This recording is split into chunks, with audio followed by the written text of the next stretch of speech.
Rain had been falling on the kettle for 3 days, and Korth had learned long ago that rain was the best thing that could happen to a man in his trade. It softened footsteps. It filled the gutters with a hushing that swallowed low voices. It kept the honest indoors and drove the dishonest under the same dripping eaves, where a patient listener perched in the dark might gather more in one wet evening than in a month of dry ones. He crouched on the sloped tile above the tavern they called the Ladle, in the deepest fold of the Undercrag, where the dead volcano's inner wall curved so steeply that the roofs of one street pressed almost against the doorsteps of the next.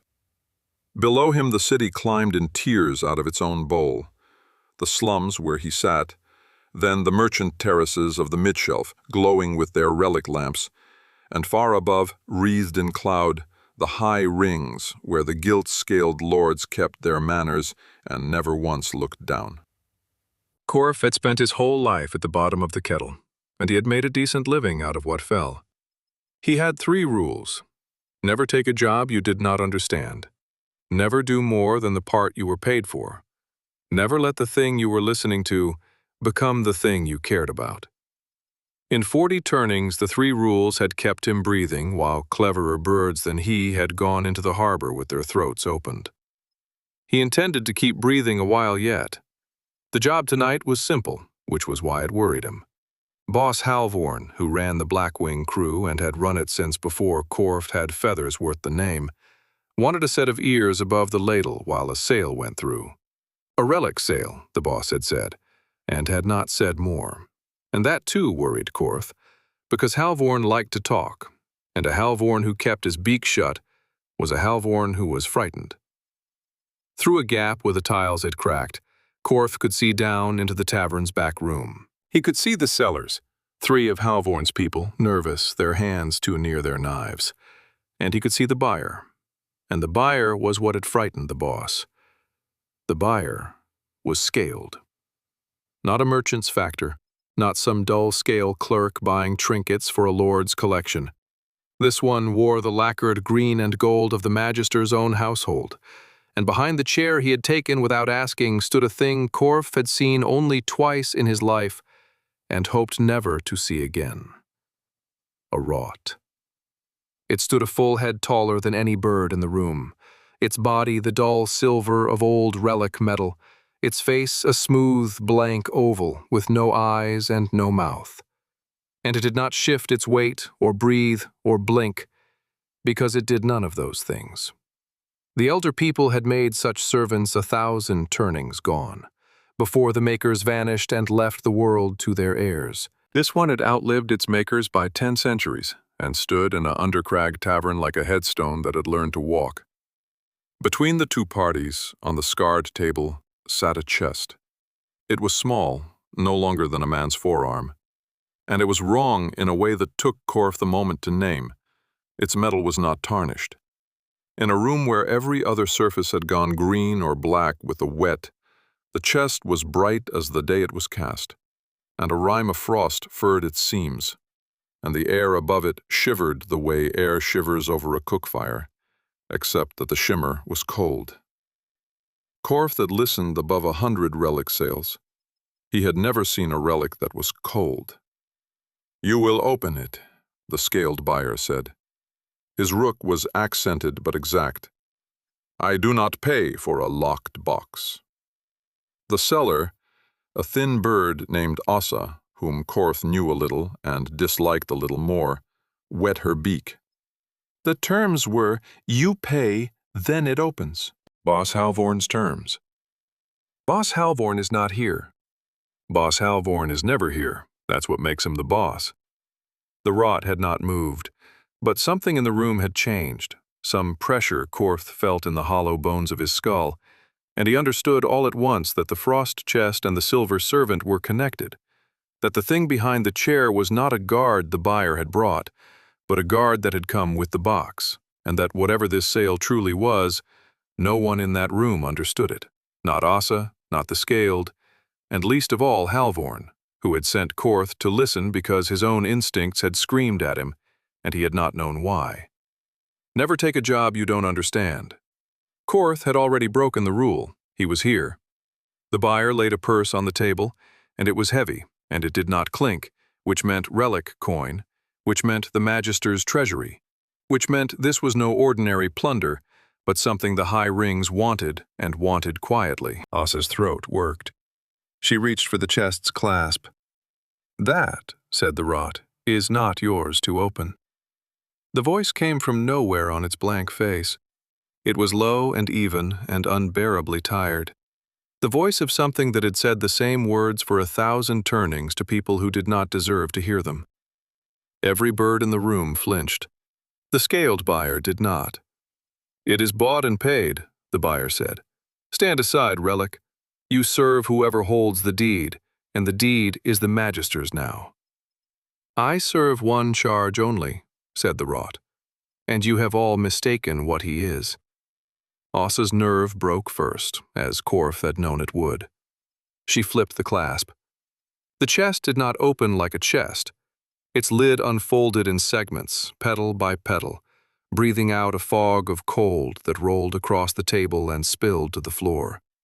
And in the hollow within, cradled in frost and dim light, lay a child. A boy, small, pale, curled on his side as if sleeping, and utterly still. He had no feathers and no scales. His skin was the smooth, bare skin of the old carvings, the ones the faithful kept in the shrine niches of the Undercrag and prayed to when the scaled were not looking.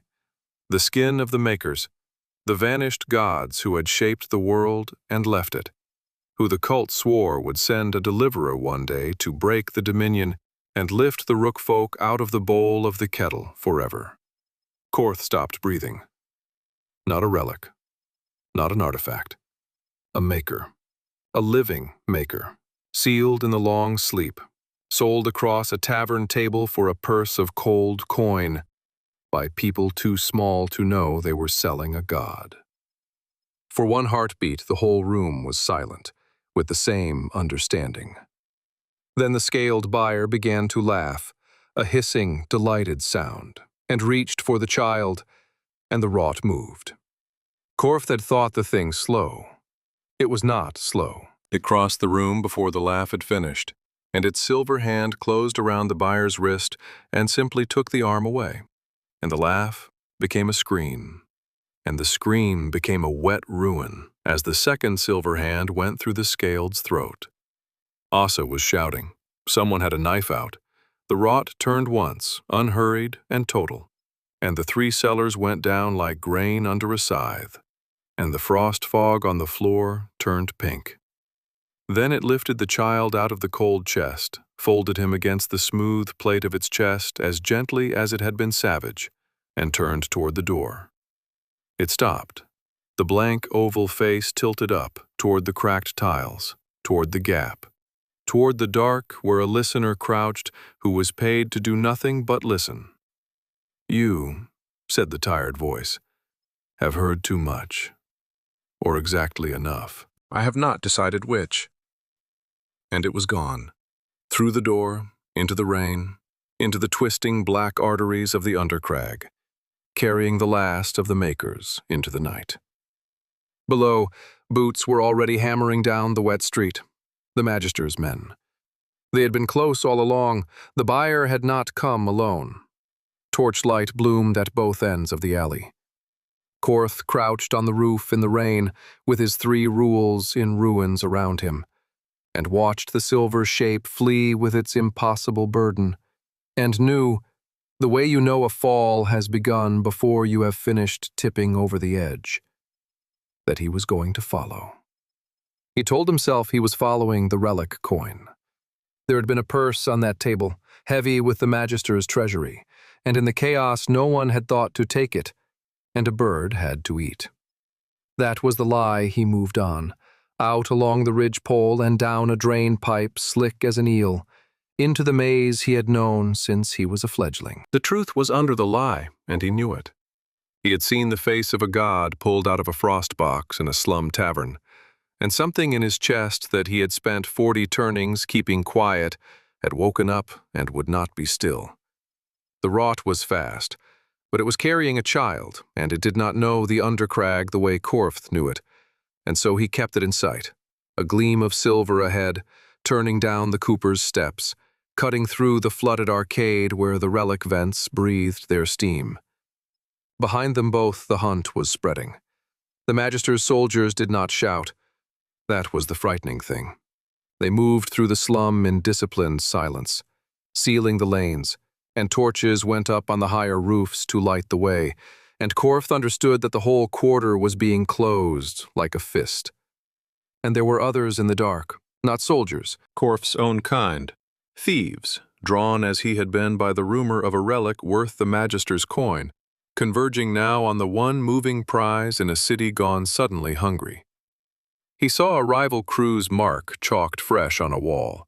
He heard the particular soft whistle the gulls used to pass word. Everyone who lived by the fall of things had smelled this and come running, and none of them knew what they were running toward. The rot reached the mouth of the tanner's cut, where the lane narrowed between two dead walls, and there it stopped, because the far end was full of torchlight, and the near end was filling behind it, and for the first time the silver shape seemed to understand that fast was not enough. Korth was on the wall above. He looked down at the thing that had killed 4 people in as many seconds, and at the child in its arms, and at the closing torches, and he did the second thing that night that violated everything he believed. He whistled. The Undercrag all clear, the one that meant this way, safe, quick. And he dropped a coil of his listening line down the dead wall, into the shadow the torches had not yet reached. The blank face turned up to him. "There's a grate," Korth said, low and fast. "Under the 3rd barrel.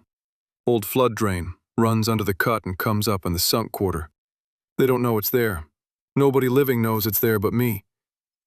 He did not know why he was saying it. He said it anyway.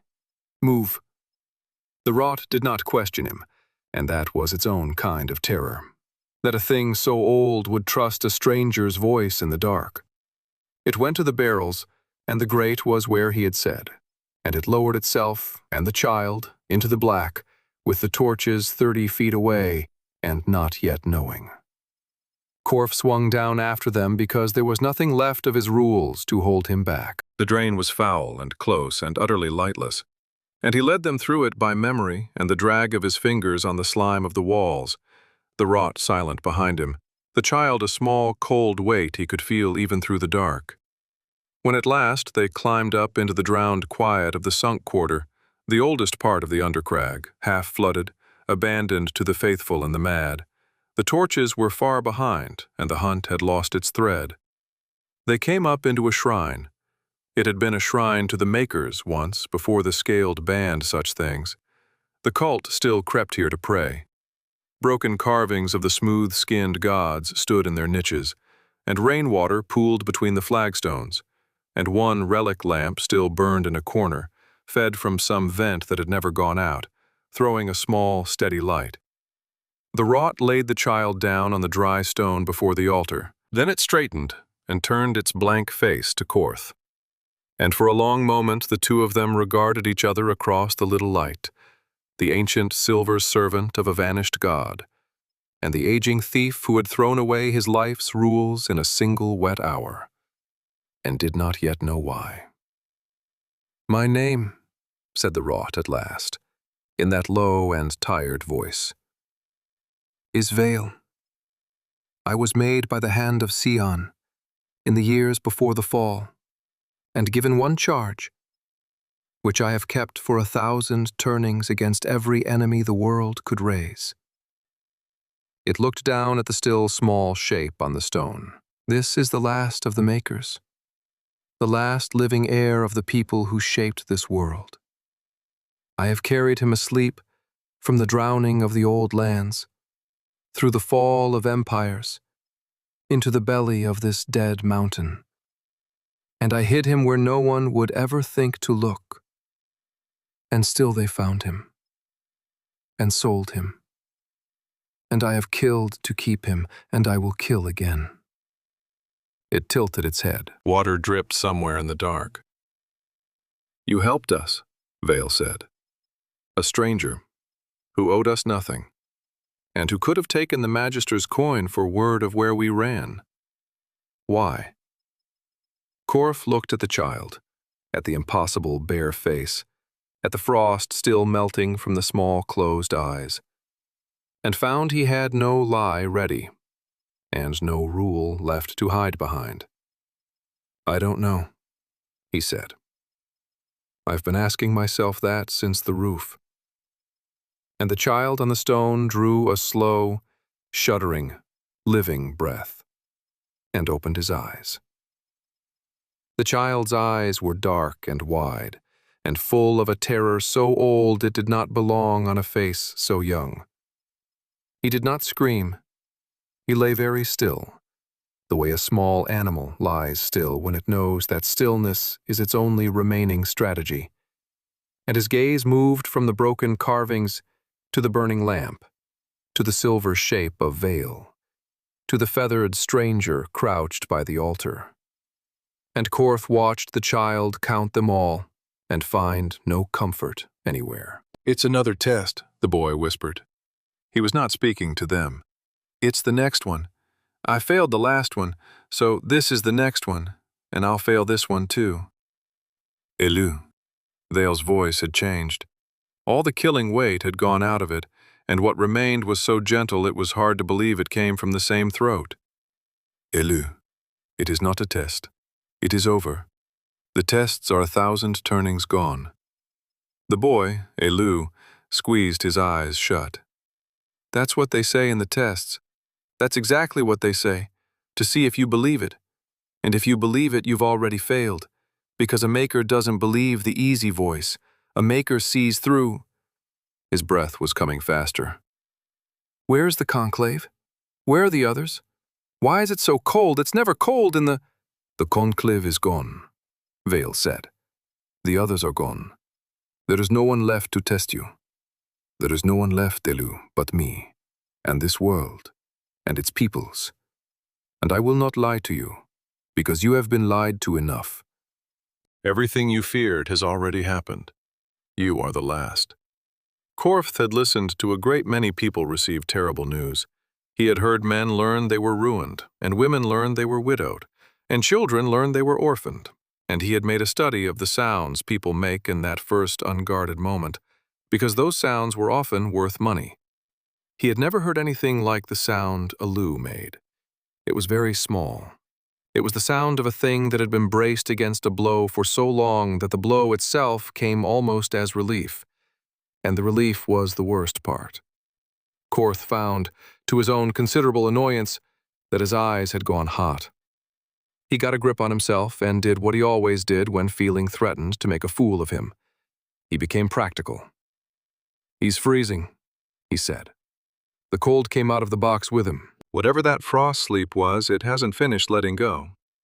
He shrugged off his oiled outer cloak and, before he could think better of it, wrapped it around the boy's thin shoulders. The child flinched from the touch and then, shivering, did not pull away. "You are kind," said a new voice from the dark. "For a listener. I had heard the Blackwing's ears were colder than that." Corf was on his feet with a blade in his hand before the sentence finished. From the flooded arch at the shrine's edge, a figure came forward into the lamplight. Rookfolk, a woman past her youth, moving with a care that was not weakness, but the deliberate economy of someone who had learned to spend herself sparingly. Her feathers had once been fine. He could see that even under the grime and the mended cloak. She held her empty hands where he could see them. "You know me," Corf said. It was not a question. Very few in the Undercrag knew his trade by name. "Everyone in the sunk quarter knows who comes and goes through the old drain," the woman said. "You're not as secret as you believe, Corp of the Blackwing. But your secret is safe with me, because I keep worse ones." She looked past him, to the child on the stone, and something moved across her worn face. Recognition, or grief, or hope so long deferred it had learned to disguise itself as neither. "I have prayed at this altar for 11 turnings," she said quietly. "I did not truly think anyone was listening. And now here he is." "You know what he is," Vale said. "I know what the cult says he will be." The woman knelt, slowly, a respectful distance from the boy. I am called Rena. Once I was called other things, and given a throne, and I gave it up rather than watch my people burned defending it, which is why they call me the coward queen now, when they call me anything. She said it flatly, a thing long since made peace with, or nearly. I have spent the years since hiding in the drowned church of a faith I was not sure I believed, waiting for a deliverer I was not sure would come. Forgive me if I stare. Aleu had opened his eyes again at the sound of her voice. He looked at her kneeling there, at the reverence in it, and his face crumpled. Don't, he said. Don't kneel. Please don't kneel to me. You don't understand. I'm not. His hands fisted in Korth's borrowed cloak. I was the last candidate. The very last. When the sickness came, when it took all the others, the conclave put everything into the last ones, all their hope, and I was the worst of us. I couldn't shape the way my brothers could. I couldn't hold the sheen for more than a moment. My caretaker sealed me in the reliquary not to save the best of the makers, but to hide the failure, so that if any of us had to be the last, at least the world would think. He stopped, shaking. You're kneeling to the one who wasn't good enough. That's the joke. That's the whole joke. And then a fourth voice spoke, and Korth heard it not with his ears but somewhere behind them, in the same hollow place where he had felt the cold pressure of the frost box, a voice smooth and reasonable and without any warmth at all. You have said too much, it said, and only Aleu's flinch told Korth the boy heard it too. These are strangers. Strangers are risk. The charge is simple, child, and the charge is everything.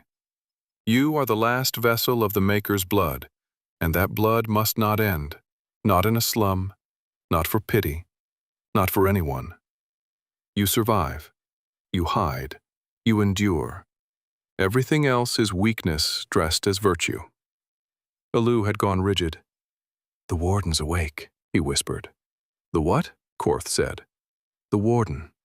Aleu's voice dropped, as if the thing could be kept from hearing, though plainly it could not. It's the conclave made it, to keep the last of us alive after they were gone.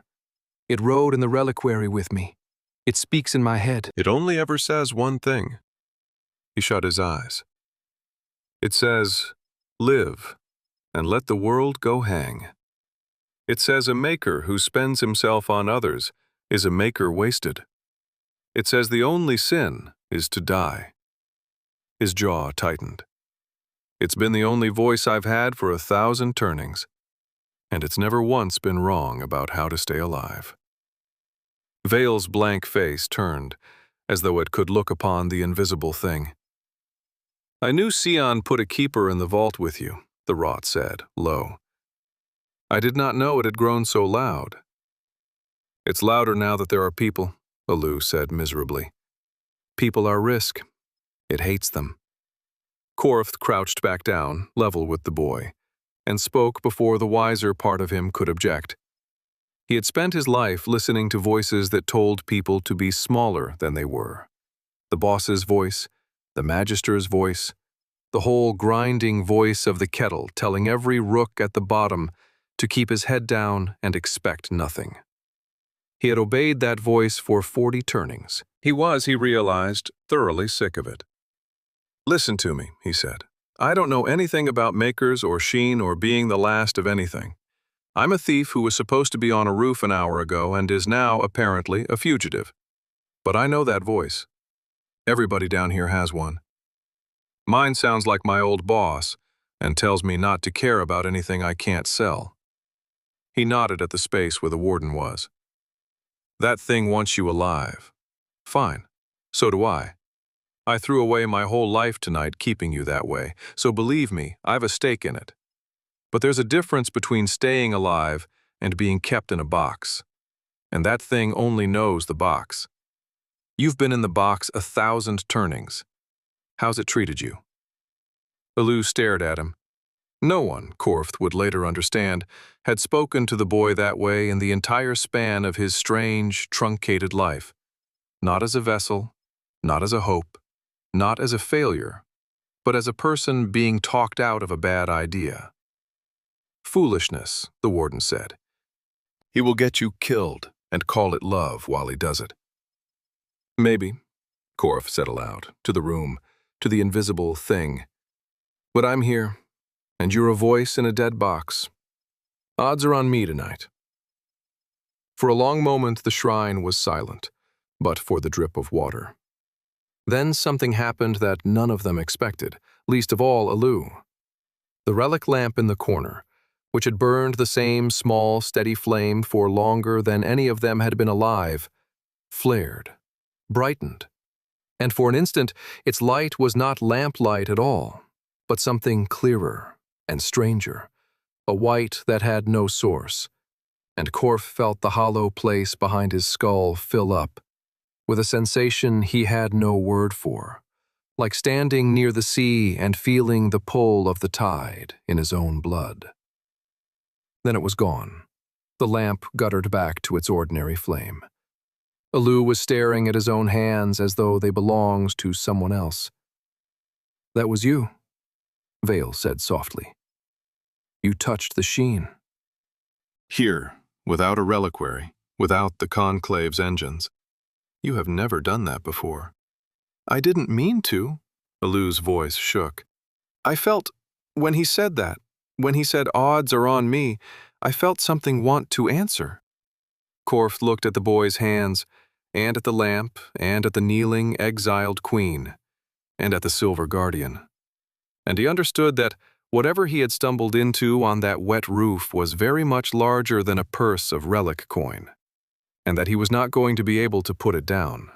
"Right," he said, mostly to steady himself. "Here's where we are. There's a maker in a slum shrine.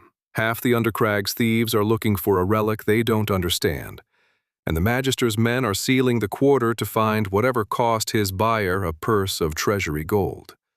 That buyer's dead, along with 3 of Halvorn's people, in a room the Magister will trace back to the Blackwing by morning."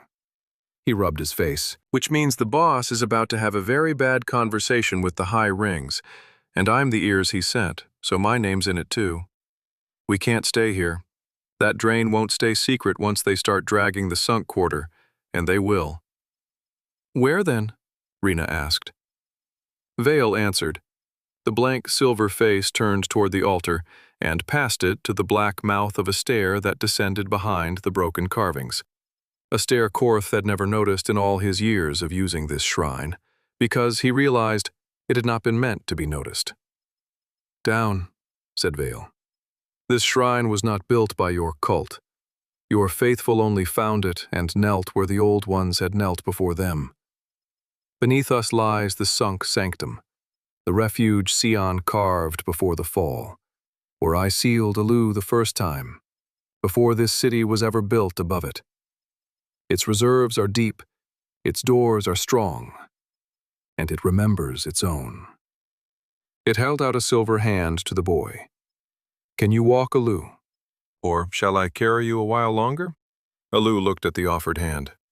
Then he looked at Korth, checking, Korth realized, checking whether the feathered stranger meant to come, whether the person who had spoken to him like a person would still be there at the bottom of the stair. "He's coming," Rena said before Korth could. She had been watching too. "Aren't you, listener?" Korth thought of his roost and his careful life and his 3 good rules, all of them already gone. He thought of the sound the boy had made when he learned he was the last. He got to his feet and pulled Aleu upright with the boy's cold hand in his, and did not let go. "Apparently," he said, "I am." They went down into the dark together, the 4 of them, while above in the rain the Magister's fist closed on an empty quarter, and behind Korth's eyes the warden's smooth voice said, very quietly, so that only he and the boy could hear, "He will regret this.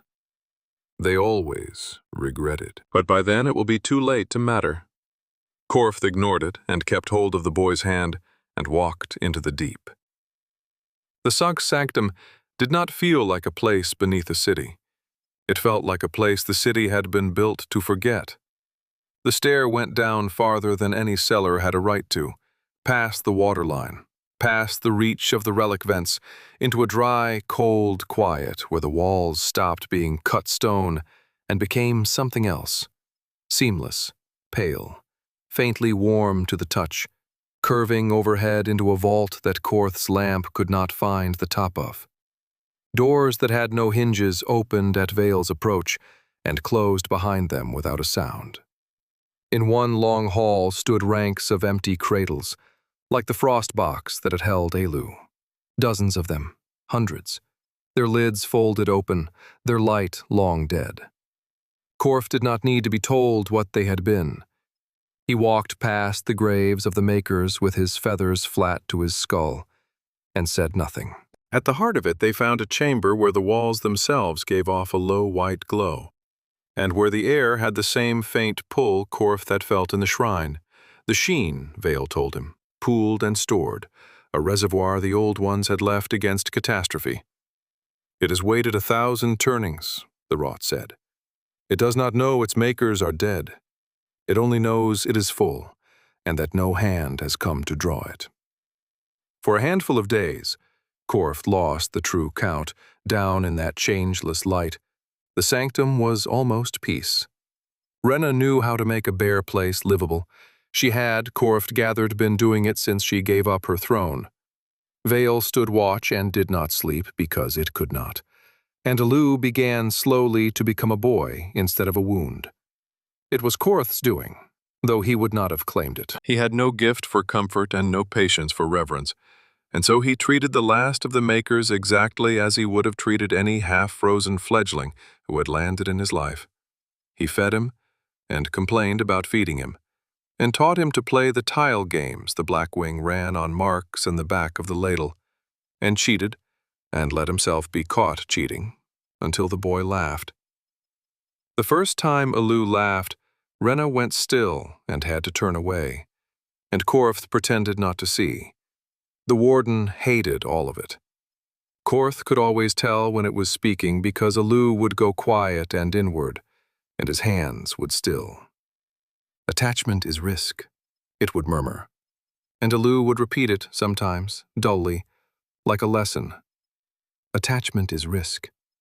And Korth would put another tile down and say, "Attachment is the only thing that's kept you fed since you woke up, so the warden can go hang."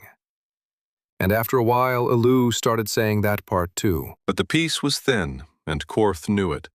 And the day it broke, he had been expecting. He went up. He had to. However fond he was becoming of the strange life he had fallen into, there were 4 dead bodies in the ladle, with his employer's fingerprints all over them. And Korth had spent 40 turnings surviving the Undercrag by never leaving a thread untied behind him. He needed to know what the city thought had happened.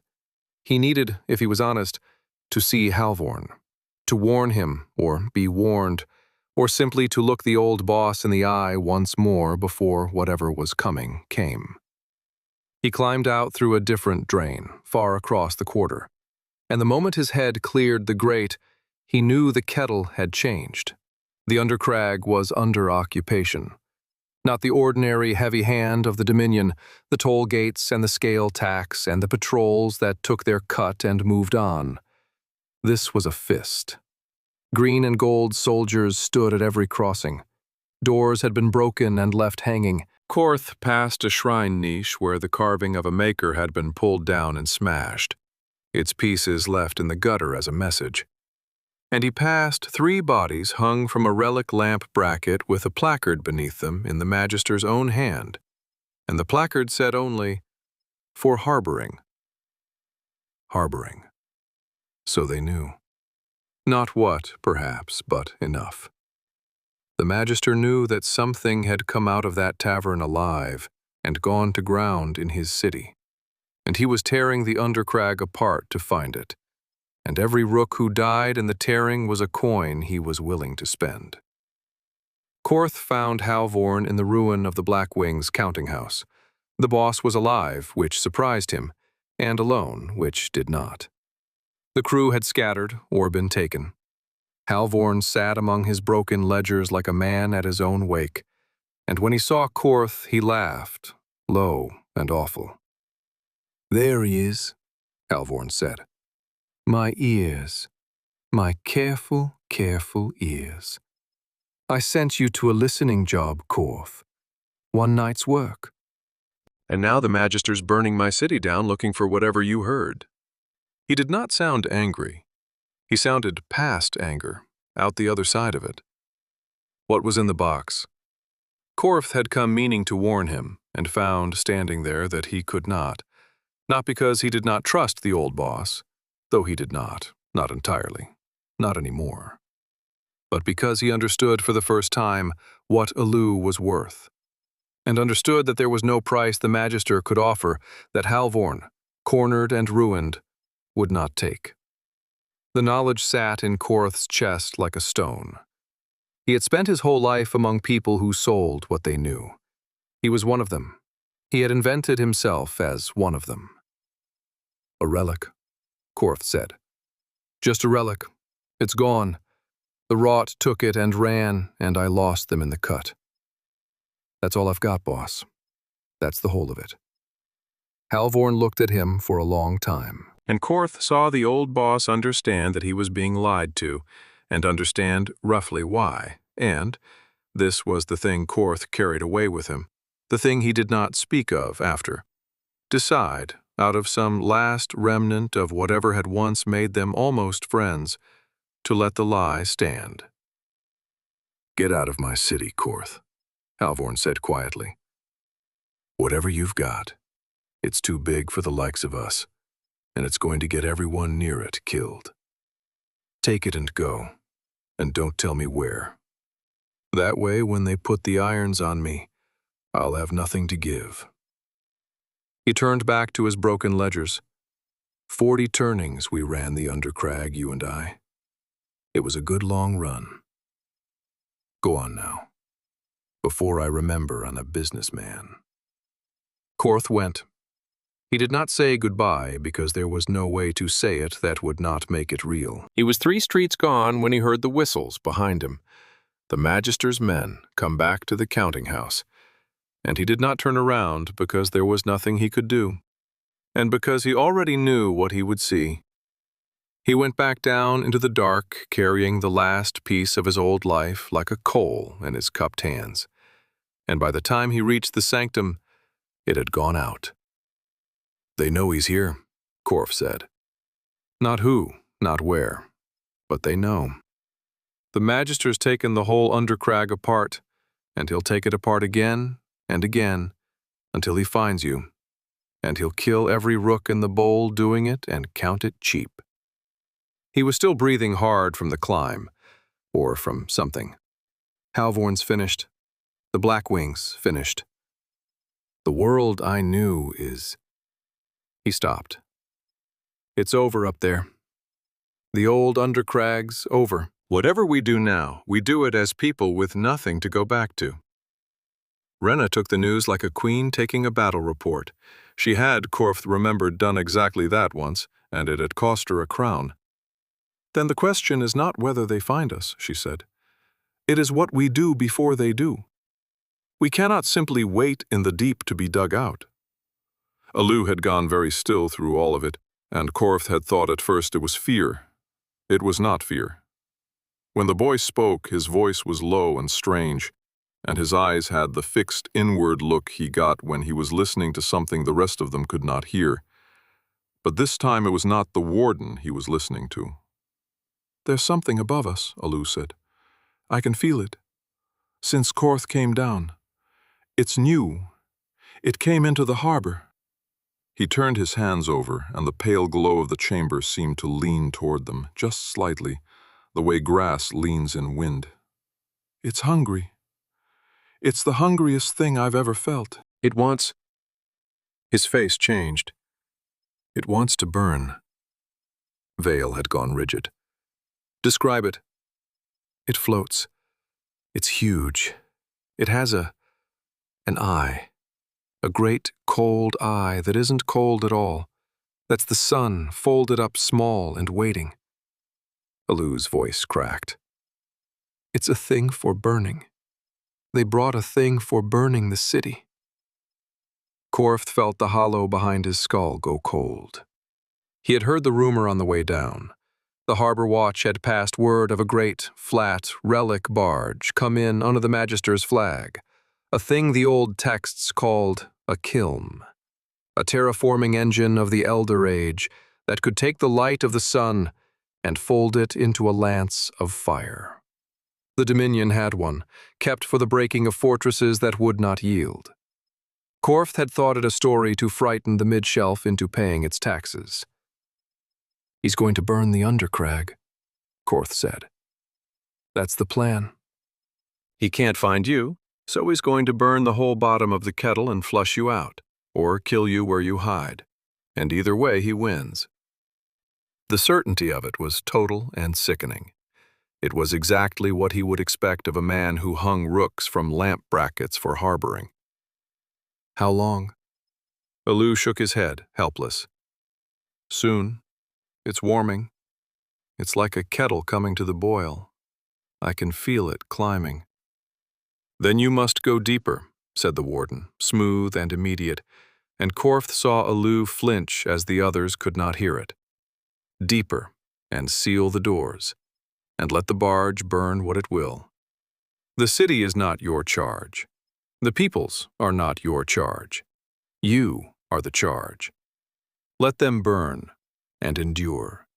And in 100 turnings, none of it will matter but that the blood survived. This is simple. This is the only wisdom there has ever been. Aleu put his hands over his ears, which did nothing, and Korth crossed the chamber and knelt in front of him and pulled the boy's hands down. What's it saying? Korth said. It was not a question either. To go deeper, Aleu whispered.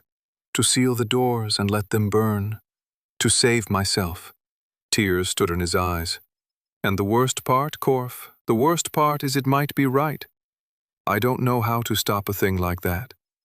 I touched the sheen once and I lit a lamp. It wants to fold up the sun. What am I supposed to? I'm the one who failed. I'm the worst of them. If my brothers couldn't have— Stop, Korth said. Stop that. Not because you owe the city anything. You don't. It never gave you a thing but a frost box and a sail. Listen. He held the boy's face so the frightened dark eyes had nowhere to go but his own. That thing in your head has kept you alive 1,000 turnings by keeping you in a box. And every day you were in the box, someone up there was living the life you couldn't. Renna gave up a crown for her people. Halvorn just chose to burn rather than sell you, and he barely knew what you were. Even I, a thief, the coldest years in the Undercrag, I threw the whole thing away the first night, and I've never once been sorry. His voice was not steady, and he did not try to make it so. The warden's never been wrong about how to survive. But you already know how to survive. You've done nothing else your whole life. What you don't know yet is how to matter. And nobody ever learned that from inside a box. Above them, faintly, through 1,000 turnings of stone, came a sound. A deep bell note, felt more than heard. The sound of an enormous thing drawing breath. The kiln was warming toward its boil. Aleu closed his eyes. When he opened them, the fear was still there. The fear never entirely left him. Not then, not ever. But under it something had set, like the change in Halvorn's voice when he decided to burn rather than sell. It was the look of a person choosing, for the first time, to be the one who acts.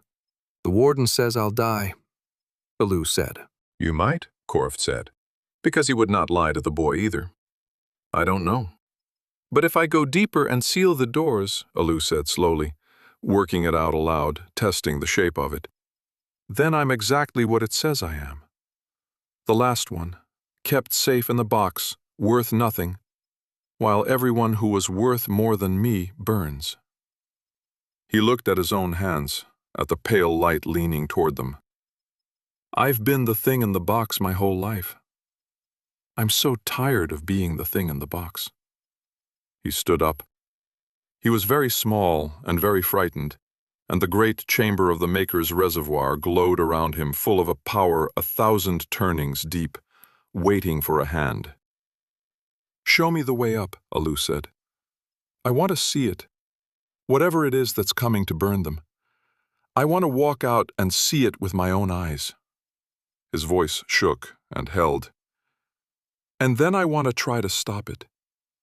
Even if I fail, especially if I fail." "I'd rather fail out there than succeed in the box." "You will regret this," said the warden. "He won't," Korth said aloud, and stood and drew the boy toward the long stair up into the fire. "Come on, then. Let's go and see it." They came up into the ending of the world. Korth had lived through fires in the Undercrag before. The slums burned every few turnings, a lamp overturned, a still gone wrong, a quarter of tarred roofs going up in the night. This was not that. This was the sky on fire. Out over the harbor, the kiln barge hung above the water, vast and flat and terrible, and from the great folded eye at its heart, a lance of white light fell upon the lower city, and everywhere it touched, stone ran like wax, and water leapt into steam, and the rookfolk who had lived and died at the bottom of the kettle for 1,000 turnings simply ceased. The beam moved slowly, methodically, tier by tier, and behind it the Undercrag was not burning.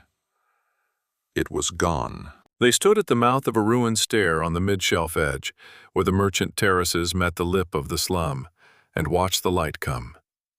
Rena made a sound low in her throat, a queen's grief for a people she had failed twice now. Vale stood utterly still, and Aleu looked at it, at the folded sun and the running stone, and the small dark shapes that were people, running, and then not running. And Korth watched the last of the Makers understand, fully and finally, what the warden had asked him to hide beneath. "They're still down there," Aleu said. "In the low lanes. Thousands of them. They can't get up past the soldiers and the beams coming, and they're just—" His voice broke entirely. "They're just waiting to die, because there's nowhere to go." "Yes," Korth said. There was no kindness in lying about it. Aleu turned to Vale. "The reserves. In the sanctum. You said it's full. You said no hand has ever drawn it." He was trembling so hard he could barely stand. "How much?" "How much is down there?" "Enough to remake a coast," Vale said quietly. "Enough to raise the walls that fell in the drowning. The old ones stored it against the end of the world." The blank silver face turned to the boy. "Aleu, you have touched the sheen once and lit a lamp. What you are asking of yourself, to reach through the whole of the sanctum's reserve and shape it, here, with the sun falling. Sion himself would have feared it. Your brothers, the best of you, might have failed it. And you have told me, every day since you woke, that you are the worst of them." "I know," Aleu whispered. "I do not say this to stop you." Vale's voice was terrible in its gentleness. "I have kept you alive for 1,000 turnings, and I would keep you 1,000 more. But I was made by Sion to guard the last Maker, and I have never once, in all that time, been permitted to ask him what he wanted. So I am asking." "What do you want, Aleu?" And the warden, for once, said nothing at all, as if even it understood that the thing had passed beyond its reach. Aleu looked out at the dying city. He was crying, and he did not wipe it away. "I want to not be the thing in the box," he said. "Just once, even if it's the last thing." He raised his hands. Korth felt it begin before he saw anything, the hollow behind his skull filling up and up, past the point where it had filled in the shrine, past anything he had a name for, until the whole world seemed to lean toward the small, pale boy at the stair's mouth, the way the lamp had leaned, the way the grass leans, everything bending inward toward a single point of terrible attention. The air went bright, not with fire, with that white that had no source, the light of the sheen answering a maker's will after 1,000 turnings of silence, rising up through the stone from the deep reservoir, pouring into Aleu faster than a child's body was ever meant to hold. And Korth saw the boy's thin frame blaze from within like a lamp with the whole sun poured into it. Aleu screamed. It was not pain, or not only pain. It was the sound of something too small holding something too large, and holding it anyway. And above the harbor, between the falling lance of the kiln and the waiting thousands below, the air hardened. It was the old dome. Thale told Korth later what it had been. The great shield the elder people had raised over their cities in the age before the fall. A curve of shaped sheen that had turned aside the fire from the sky in the last wars of the Makers. It had not been raised in 1,000 turnings. Aleu raised it now, for one moment, out of a slum stair, a curving wall of hardened light that leapt up over the lower city and caught the kiln's beam and held it. Held the folded sun on a shield of will, while a child screamed underneath the weight of it. The beam splashed against the dome and did not break through. The rookfolk in the low lanes looked up, and where they had seen only the falling light, they now saw the light stopped, turned, scattered. And Korth heard, rising up from the hole of the dying Undercrag, a sound he had never heard from his people in his life. Not screaming. A great, ragged roar of disbelief and hope. 10,000 voices at once, because the sky that had been killing them had been stopped by a hand from below. But Aleu could not hold the shield forever, and he was not trying to. Korth saw it in the boy's blazing face, that holding was not enough, that a shield only delayed the ending, that so long as the kiln floated over the harbor, it would burn and burn, until it found a moment the child faltered. And Aleu was not going to falter into defeat. He was going to spend himself. Korth understood it a heartbeat before it happened, and could not have stopped it, and would not have tried. The dome did not merely hold. It drew in, the whole great curve of hardened sheen contracting, sharpening, all that world-remaking power the old ones had stored against catastrophe narrowing to a single edge. And Aleu brought his shaking hands together, and the edge came down. It fell across the kiln barge like a scythe across grain. The vast, flat relic engine, the folded sun, the thing built to burn coasts. It came apart. Not in fire. There was no explosion. It simply parted, cleanly, along the line the boy's will drew through it. The two halves sliding away from each other and beginning, slowly, enormously, to fall. The lance of white light guttered and died as the eye that made it was cut in two, and the great burning weight that had been eating the Undercrag tier by tier dropped out of the sky in two smoking pieces and went down into the harbor it had come from, and the sea closed over the sun. The light of the sheen went out all at once. The dome vanished, and Aleu fell. Korth caught him. He did not remember crossing the distance. He was simply there, on his knees on the ruined stair with the boy's small, burnt-out body in his arms. And Aleu was breathing, shallow, ragged, but breathing, his eyes open and stunned and human again, the terrible light gone out of them, leaving only a child who had done an impossible thing and could not yet believe he had survived it. "I did it," Aleu whispered. He sounded amazed. He sounded for the first time since Korth had known him, like he was allowed to be amazed. "Korth, I did it. I wasn't the thing in the box." "No," Korth said. His voice would not work properly. "No, you weren't." And then Korth became aware of the silence around them, and looked up. The lower city had come up the stairs. All of it. Every rook who had been waiting to die in the low lanes, and the ones from the terraces above, and the broken and the bereaved and the merely astonished. They had climbed toward the place where the shield had risen. toward the source of the thing that had saved them. And they had found it. And it was a child, in the arms of an old thief, on a stair full of ash. And as Korth watched, not understanding at first, they began to kneel. Not a few of them, not the faithful only, all of them, the whole surviving lower city, going down onto the burnt stone in a spreading wave of silence, feathered heads bowing to the boy who had cut the sun out of the sky. Rena was on her knees too, but she was looking at Korth, and there were tears on her face. And she said, so quietly only he could hear it over the vast hush, "It's him. After 11 turnings praying to an empty altar. It's him. The deliverer's come." And from a great many throats at once, low at first and then rising, the old forbidden word of the cult of the Makers went up over the ruined kettle like a tide. Deliverer. Deliverer. Deliverer. Aleu heard it. Korth felt him hear it, felt the small body go rigid with a different kind of terror than the fire had brought. "No," the boy breathed. "No, I'm not." "They are wrong," said the warden, and its smooth voice was not triumphant now, but something colder, something almost like warning. "Hear how they name you.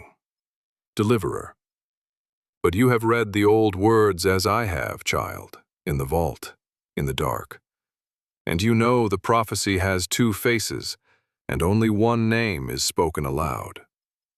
They call you Deliverer today. Remember what the same power was called in the same book?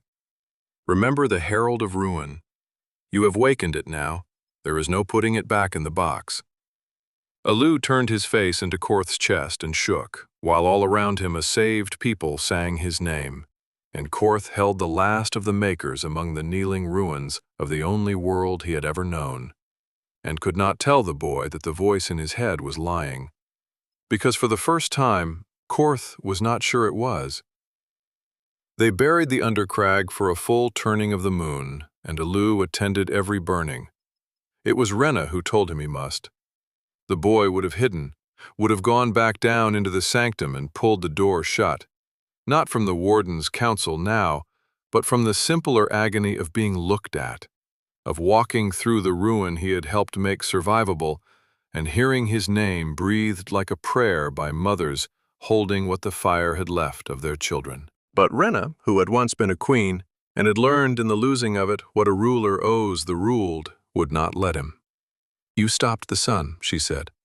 "You did not stop it soon enough to save everyone, because no one could have. And that is a grief you will carry, and it is right that you carry it. But you will not carry it hidden in a hole while they carry theirs in the open. You saved them. Now you will stand with them. That is the whole of it. That is what the thing they are calling you actually means." So Aleu stood among the pyres, small and barefaced and terrified, and let the survivors of the kettle come to him. And Korth, watching, saw the boy learn something that no reliquary and no warden had ever taught him, that being wanted by people was a weight, and that a weight could be borne, and that bearing it was not the same as being crushed. The Magister was gone. Vaskell had been aboard the kiln barge when it fell. Of course he had, Korth thought. A man does not burn a city from a safe distance when he can savor it up close. And the harbor had closed over him, along with his folded sun. His soldiers, leaderless and stunned and suddenly outnumbered by a people who had seen the sky itself turned aside for them, did not last the week. Some fled to the ships, some were killed. Some quietly took off the green and gold and pretended they never had worn it.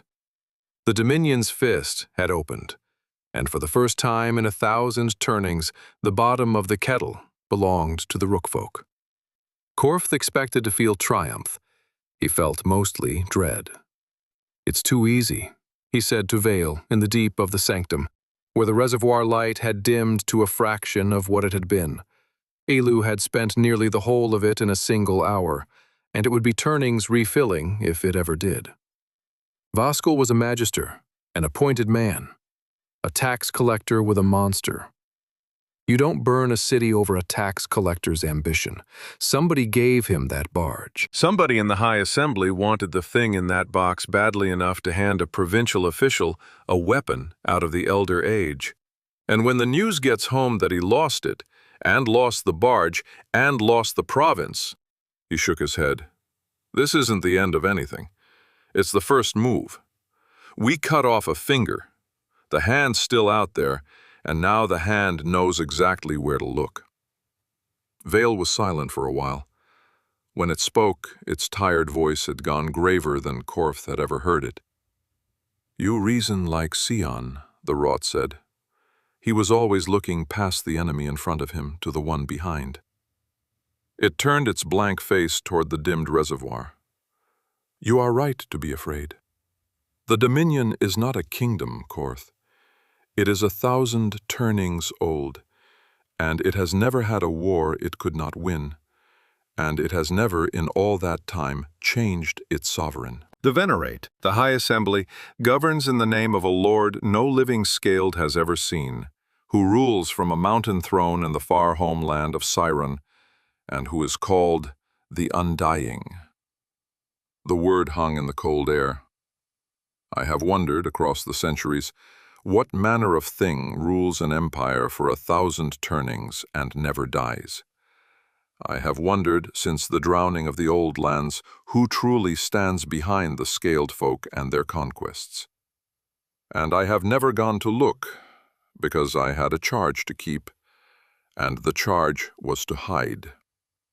And now, Korth said, now the charge is awake, and has cut the sun out of the sky, and every soul in the Dominion will soon know it. Vale's head bowed. There is no more hiding. The undying Lord will come for Aleu, or send what he cannot come himself. And I find I would rather we went to understand the thing that is coming than sit in a hole and wait for it to arrive. Korth had known, really, since the stare. He had known when Halvorn told him to take it and go and not look back. There was no small life waiting at the end of this. There was no roost, no careful trade, no quiet turning of the years. There was a child who had become a god's promise and a hand's target in the same hour. And there was the road, wherever it led.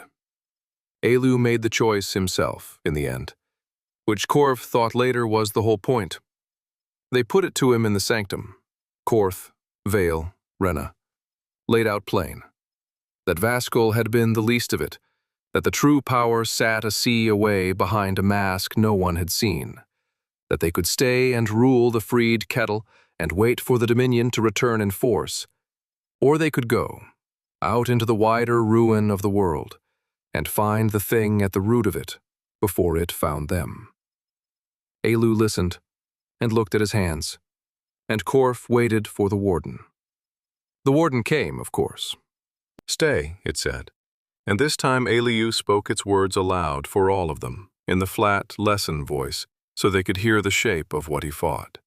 Stay, you are worshipped here. Worship is a wall. Let them build you a temple and hide you in the deepest room of it and call it reverence. The peoples will die by the 1,000 out on the road, but you will not, and in 100 turnings, only that will matter. He stopped. His jaw worked. It always says the same thing. Live and let the world go hang. And what do you say? Rena asked. Aleu was quiet a long moment. When he answered, his voice was steadier than Korth had ever heard it. Still frightened, always frightened. But the fear had found something to stand on. I say I spent 1,000 turnings in a box being told my only job was to not die, he said. And then I got out, and I found out I could do something.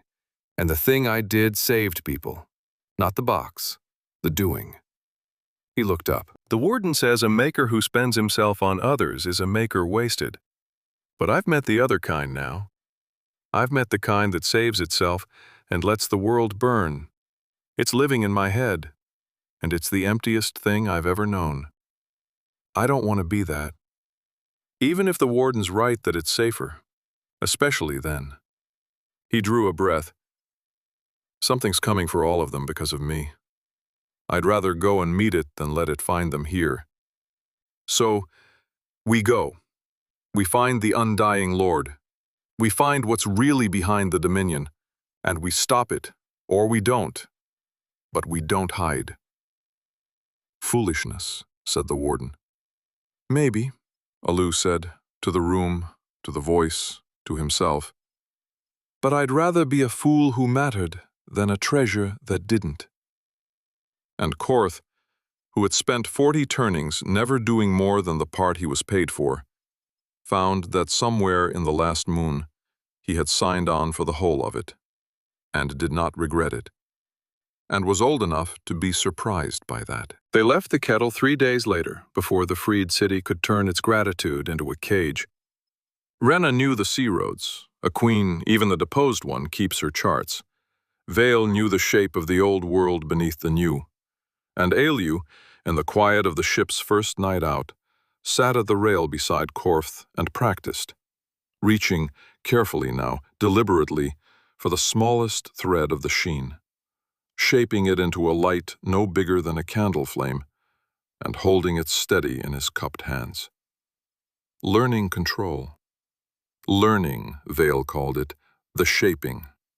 The slow, disciplined mastery that the raw terror of the stair had leapt straight past. The boy who had cut the sun in half could barely, that first night, keep a flame lit for the length of a breath. But he kept trying, over and over, his small face fierce with concentration. And when at last the little light held steady, he looked up at Korth with such uncomplicated pride that the old thief had to look away out to sea. Behind them, the kettle sank below the horizon, its ruin and its worship both. Ahead lay the whole wounded width of the world, and somewhere at the heart of it, in a mountain throne 1,000 turnings deep, the undying Lord felt the wrongness in the sheen where a sun had been unmade, and turned its ancient attention, at last, toward the sea. A sea away and a world apart, in the burnt-out heart of the ashen reaches where nothing had lived since the drowning, a woman clawed her way out of a grave she had dug for herself 1,000 turnings before, and stood up in the ruin of everything, and began, methodically, to plan its salvation. Her name was Maren, and she was the second last of the makers, though she did not yet know there was a first. She had not slept in a shrine box sold across a tavern table. She had sealed herself, deliberately and alone, in a reliquary of her own making, buried under 100 spans of desert glass, with a single instruction written into its waking engine: rouse me when the sheen stirs. For 1,000 turnings it had not stirred. Then, some moons past, it had. A single vast pulse from across the sea, a sun unmade, a maker's hand at work where no maker should remain. And the engine had done its work, and Maren had opened her eyes onto a dead red world, and understood at once that she had waited long enough. She was not like Aleu. Where the boy had been the conclave's last frightened failure, Maren had been its coldest success, an artificer, a builder, what the old tongue called a right, who in the final years of the makers had watched the blight take her people one prophetic raving death at a time, and had refused on principle to pray. Faith had not saved the conclave. Faith had filled its halls with dreamers babbling of deliverers and ruin, while the actual world ended around them. Maren had decided in those last years that if the makers were to be saved, it would be by craft or not at all. And she had gone into the dark to wait for a moment when craft might work. Now she stood in the reaches with nothing but the clothes of a dead age and the machine in her own skull. And she began. She was not alone, quite. Something rose up out of the reliquary behind her, a small thing of jointed relic metal, no larger than a cat, that unfolded a cluster of legs and a single patient optic, and made a sound very like a sigh of relief. "Finn," Maren said, and something in her hard face eased by a fraction. You waited. The little drone chirred and settled onto her shoulder, and its optics swept the ruined horizon and dimmed, as if it too found the world wanting. I know, she told it. It's worse than we thought. Look at it. 1,000 turnings and it hasn't even begun to heal. Whatever we did to this world when we fell, it took. She flexed her hands, and beneath the skin, threaded through the bone, the old augmentations woke. The rites implants, relic work grown into her flesh, that let her feel the sheen not as Aleu felt it, wild and total, but as an engineer feels a current, measured, exploited, put to work. But it's not gone. I can feel it. Thin as a thread out here, but it's there. And where there's the sheen, there's a lever. And where there's a lever... Finn finished the old joke with a rising two-note whistle, and Marin almost smiled. There's a way to move the world, she said. Come on, we're going to need scrap. The work of the following moons would have broken anyone who was only human. And Marin was not only human anymore. She had made sure of that long ago, when she chose craft over prayer. She scavenged. She built. From the wreck fields of the reaches, for the old lands had not merely drowned, some of them had fallen out of the sky, and their bones lay scattered across the desert in relic metal drifts. She gathered the pure stuff, the metal the sheen could not corrupt, and with Finn's optics to guide her and her own implanted hands to shape it, she built first a forge, and then a printer, and then the thing the printer made. Motes. They were tiny, smaller than sand, each one a fleck of relic metal woven around a thread of shaped sheen. And their single genius was that each mote could make another mote. Marin built the first 100 by hand over a season of labor that reduced her fingers to ruin. The first 100 built the next 1,000 while she slept. The 1,000 built 100,000. And by the turn of the year, Marin commanded a gray tide of self-replicating craft that could eat scrap at one end and produce at the other whatever her mind could design. It was the right's work, the thing she had gone into the dark to be able to do. An engine of salvation that owed nothing to any god. We could remake it, she told Finn one night, standing on a dune while the motes labored below like a sea catching moonlight. All of it, given time. Given metal, we could green the reaches and raise the drowned coasts and undo the whole of the fall by building. Her voice was fierce and low. No prophecies, no deliverers, no waiting for a chosen child to feel the right feeling, just work. Just the honest work my people were too frightened to do while there was still time. Finn's optics swung toward the north and east, toward the far homeland, toward Siren. Toward the mountain throne, and it made a low, uncertain sound. Marin's face hardened again. I know, she said. I feel it too. Something rules over there. Something old. Something that's been drinking the sheen thin for 1,000 turnings and calling it an empire. She had felt it since she woke. A wrongness in the current, a great patient drain far to the north.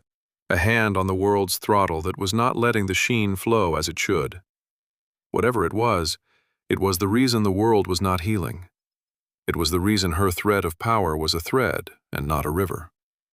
You don't rebuild a house while there's a rot eating the foundation. First the rot. She turned from the north. But not yet. Not until I understand it. I won't make my people's mistake and rush at the end of the world on faith. I'll learn it first. I'll take it apart in my mind before I take it apart with my hands. But the reaches did not mean to let her leave so easily. There was a thing buried in the deep desert. She had felt it as she built. A great inert mass of pure relic metal. Exactly the sort of hull she needed to carry herself and her motes across the sea to Siren. A ship, perhaps, or the heart of one, sunk in the glass when the old world fell. She went for it, because craft required it, and she found that she was not the first thing to covet a buried relic in a dead land. Something guarded it, not wrought, Marin knew the rot, had helped design their kind, and this was not that. It was a grown thing, a hive mind of relic metal gone feral across the long centuries, a swarm of things like Finn, but wrong, twisted, that had made the buried ship their nest and their queen's shell, and did not mean to give it up.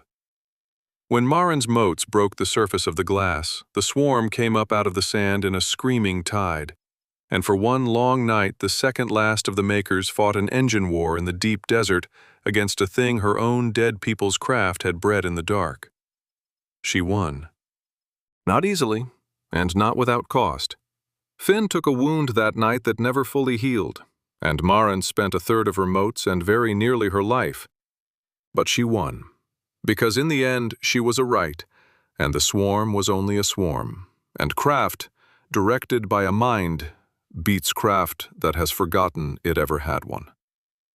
When the sun came up, she stood on the exposed hull of the sunken ship with the ruin of the Hive Queen at her feet, and she laid her ruined hand on the pure relic metal, and she felt it answer.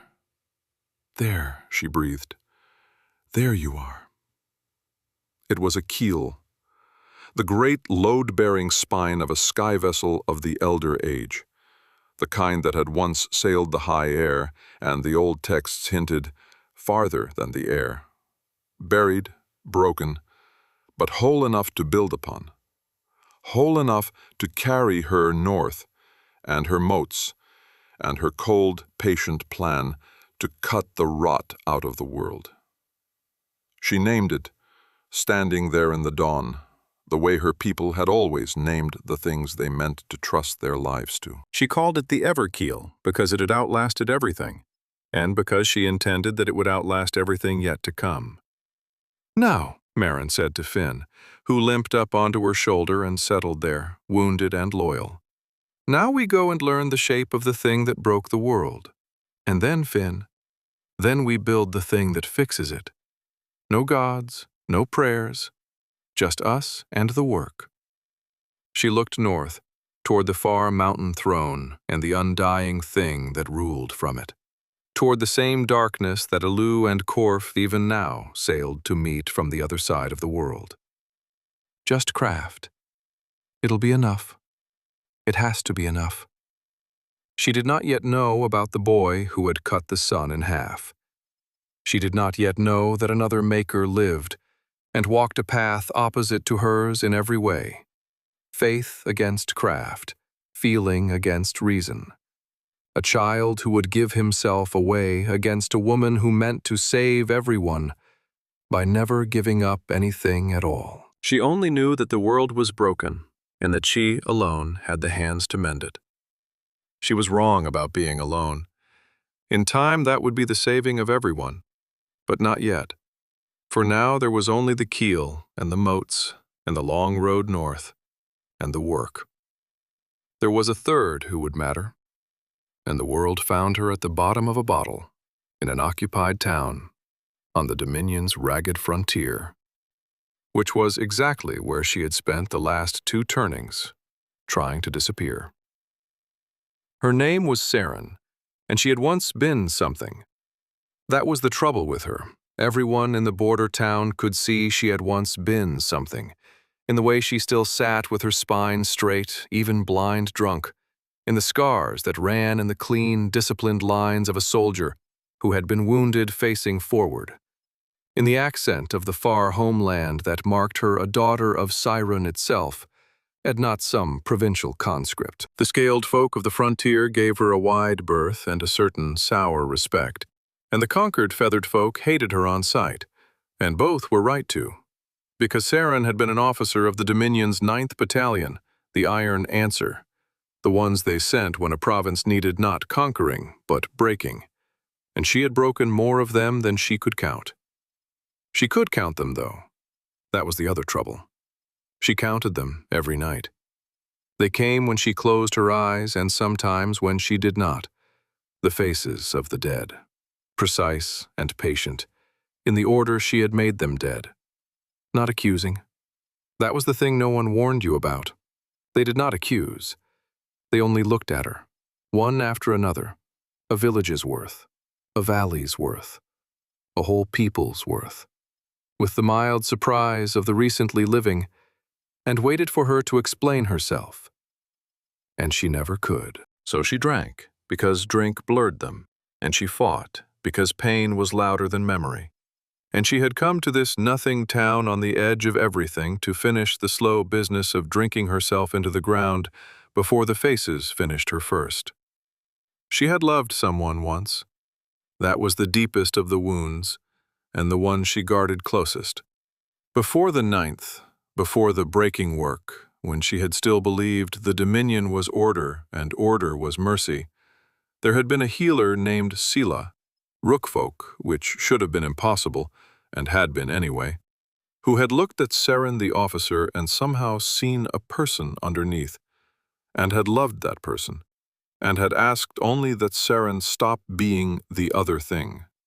And Seren, young and proud, and certain the dominion was right, had chosen the iron answer over her. She had marched away to break a rebellious coast, and by the time she understood what she had chosen, it was too late to unchoose it, and she had never gone back. Because how do you go back to the one who saw the good in you after you have spent that good on 100 villages worth of the dead? She kept, folded in an inner pocket against her heart, a single feather Sela had given her the morning she marched away. It was the only thing she had not sold or lost or drowned. She took it out sometimes, drunk, and looked at it, and put it away. Word came to the frontier of what had happened across the sea. It came the way such things come, garbled and enormous, that a province had risen, that a magister had burned a city and been burned in turn, that the sky itself had been cut open by a hand, that the old god of the feathered folk had come at last, the deliverer, the one the cult had promised for 1,000 turnings, and that the Dominion's fist had opened for the first time in living memory. The scaled folk of the border town heard it and drank harder and told each other it was nonsense. The conquered heard it and went very quiet and began, in the quiet, to hope. Seren heard it and felt something she had thought long dead turn over in her chest. She did not believe in the deliverer. She did not believe in anything. Belief was a luxury for people whose hands were clean. But she believed in the shape of what she was hearing, that somewhere someone had stood up in front of the burning and said no, and had made the no stick. And Seren, who had spent her whole ruined life being the burning, found she could not stop thinking about the sound that word must have made. No, she had never once in her life said it. She had said, "Yes, sir," and "by your order," and "the province is pacified," and she had counted the dead by candlelight. But she had never in all those turnings simply stood in front of the fire and refused. The town's Dominion garrison got its orders a fortnight later, and the orders were what pulled Seren finally off the floor. A recall. The Venerate was gathering its strength. The loss of the province across the sea had frightened the High Assembly as nothing had frightened it in 1,000 turnings, and every soldier of Seren blood, every veteran, every officer, however disgraced, was summoned home to the mountain throne to answer the Deliverer's rising. Including her. Especially her. The 9th Battalion's breakers were exactly the tool the Venerate would want for the work ahead. And there was a warrant with her old name on it, her officer's name, ordering her to report for the reconstitution of the Iron Answer. She sat with the warrant a long time in the gray light of a frontier dawn, more sober than she had let herself be in 2 turnings, and understood that the world had come to a fork and set her squarely on it. She could go home. She could put the Iron Answer's colors back on and march against the one who had said no to the burning and be, one more time, the fire. It would be easy. It was all she knew. The faces would approve in their mild, patient way. The faces always approved when she did the thing that made more of them. Or she took out the feather. She looked at it in the dawn light, gray, a little bent, kept whole through 2 turnings of a life bent on destroying everything it touched. And she thought about Sela, who had asked her only to stop being the other thing, and whom she had failed. and she thought about the sound of the word no, said in front of a fire, by someone braver than she had ever been. "I can't undo them," she said aloud, to the empty room, to the faces, to the feather. Her voice cracked on it. "I know I can't. I'm not fool enough to think there's a road back to clean. But I'm so tired of being the fire." She closed her hand around the feather. "Maybe there's a road to less. Maybe that's all there is for me. Less." She burned the warrant in the room's cold hearth and watched her officer's name char to nothing. And then Saren of the 9th Battalion, breaker of the Iron Answer, haunted by more of the dead than she could number, stood up off the floor for the last time, gathered what little she had, and turned, not home, toward the mountain throne and the fire she knew, but away from it, toward the sea, toward the rumor of the one who had said no, with no plan and no hope and no belief, only the ghost of a feather against her heart, at a single stubborn thought she could not put down. If the thing that said no to the burning is real, she thought, then maybe a thing like me can still choose which side of the fire to stand on. Just once. Before the end. It was not redemption. Redemption was a word for people who thought the dead could be repaid, and Saren knew better. The dead could not be repaid. They could only be joined or refused. But it was a direction. For the first time in 2 turnings, Saren had a direction that was not down. She walked out of the border town into the gray dawn and did not look back. And the faces came with her, because they always would. But they walked, for once, behind her instead of in front. The sea between the kettle and the far homeland was wide, and the crossing took the better part of a season. And Korth, who had never in his life been farther from the dead volcano than a man could row in an afternoon, discovered that the world was very much larger and very much more broken than the bottom of a caldera had ever let him guess. They went by a chain of relic ports and drowned coasts, Rena's charts guiding them from one half-sunk way station to the next. And everywhere the story was the same, beneath the local variations. A world 1,000 turnings past some catastrophe it had never recovered from. Its old lands under the sea, its new lands thin and hungry. The sheen everywhere running weak and wrong. The peoples they met, feathered and scaled and stranger kinds Korth had no names for, lived small lives in the bones of a vast dead age, worshipping or scavenging or simply ignoring the relics that littered their world. And over all of them lay the long, cold shadow of the Dominion, its tolls, its garrisons, its distant, undying lord. And everywhere, ahead of them, ran the rumor of what had happened at the kettle. It outpaced their ship. In every port, the tale had already arrived and grown. The deliverer had cut the sun in half. The deliverer had raised the dead. The deliverer was 10 spans tall and wreathed in white fire. And Korth would stand at the rail listening to fishermen tell each other wild lies about the small, seasick boy asleep below, and not know whether to laugh or despair. For Aleu was, in those months, mostly just a boy. That was the thing the rumors could never hold. He was seasick the first 3 weeks and mortified about it. He lost at tiles and won at them, and cheated worse than Korth did. He asked endless questions about a world he had slept through the making of, and Rena answered the ones about peoples and thrones, and Vale the ones about the elder age, and Korth the ones about how to survive, which the boy found more useful than either. And every day, without fail, he practiced the shaping. He was getting good. That was the part that frightened Korth, even as it filled him with a pride he had no right to. Under Vale's patient tutelage, the boy who could barely hold a candle flame that first night learned to hold a dozen, learned to shape the sheen into forms, a bird of light that flew a circuit of the mast and came back to his hand, a lattice of cold fire that could turn a blade, a thread fine enough to pick a lock at 10 paces. Thale called it the shaping and drilled him at it mercilessly. Because, the rot said, the raw power that had cut the kiln in half was not strength, but desperation. And desperation could not be relied upon. And a maker who could only reach his power by nearly dying was a maker who would, sooner or later, die. The stair was not mastery, Thale told the boy, over and over.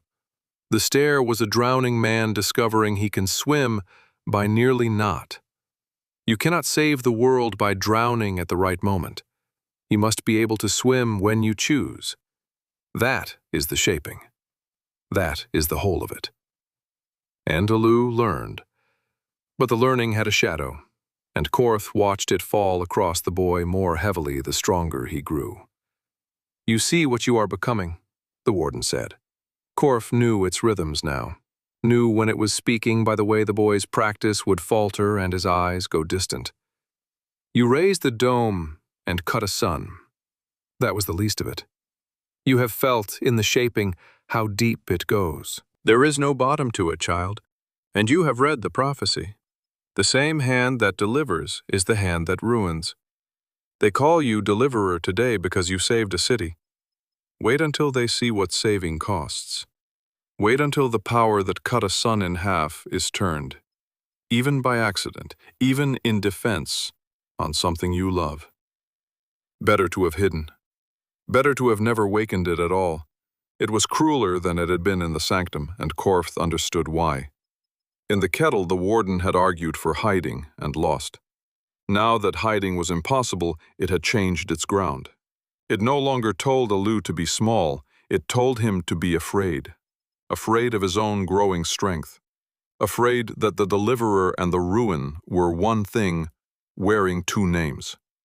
Afraid that every step deeper into the shaping was a step toward becoming the very horror the old book promised. And the cruelest part, the part Korth could not simply argue away, was that it might be true. None of them knew. The prophecy had two faces. No one alive could say which one Aleu was growing into. It gets loud when I'm strong, Aleu confessed one night, at the rail, the two of them alone in the dark water noise. When I do something well, when the shaping works, that's when it's worst. Like it's more afraid the better I get. He turned his light bird over in his cupped hands, its wings brushing the dark. Sometimes I think it's the only honest voice I've got. Everyone else tells me I'm the deliverer. It's the only one that tells me I might be the other thing. Korth had learned over the crossing when to argue and when to simply stand alongside. This was a standing alongside night. You cut a sun out of the sky to stop a city burning, he said. That's not the ruin. That's the opposite of the ruin. Whatever you're afraid of becoming, you keep choosing the other way, every single time. The stair, the pyres, leaving the kettle instead of hiding in it. He watched the light bird fly at small circuit. The warden thinks the power decides what you are. It doesn't. The choices decide. And you keep choosing to matter to people instead of away from them. As long as you do that, I don't much care what the old book says. Aleu was quiet. The light bird landed on his finger and folded its wings and became, for a moment, just a warm, small light in a boy's hand on a dark sea. You keep saying things like that, Aleu said, and I keep almost believing them. That's the idea, Korth said. There was another thing that grew over the crossing, quieter than Aleu's power and warmer, and Korth was slower to notice it because it was happening to him. He and Rena had fallen, without ever deciding to, into a partnership. She had the sweep of things, the charts, the peoples, the long view of thrones and their falling. And he had the close work, the reading of a room, the knowing which portmaster could be trusted and which would sell them for the bounty that surely by now rode on all their heads. They planned together, watched together, argued together in the low, constant way of people who have found someone whose mind meets theirs. And somewhere in the middle of the sea, on a night when the stars were out and Aleu was finally asleep and not seasick, Korth realized that the deposed queen who had given up a crown rather than watch her people burn was the first person in 40 turnings he had trusted without first calculating the cost, and that he did not want to calculate it, and that this was, at his age, a genuinely alarming development. "You're staring," Rena said, not looking at him, watching the stars. "I'm old," Korth said, apropos of nothing, which was the closest he could come. "You are," she agreed. "So am I. We gave our best turnings to a boss and a throne, and neither one thanked us." She did look at him then, and there was something in it that was not the queen and not the exile, just Rena, tired and clear-eyed and unexpectedly gentle. "It seems a waste, don't you think, to have thrown all that away and learned nothing from it?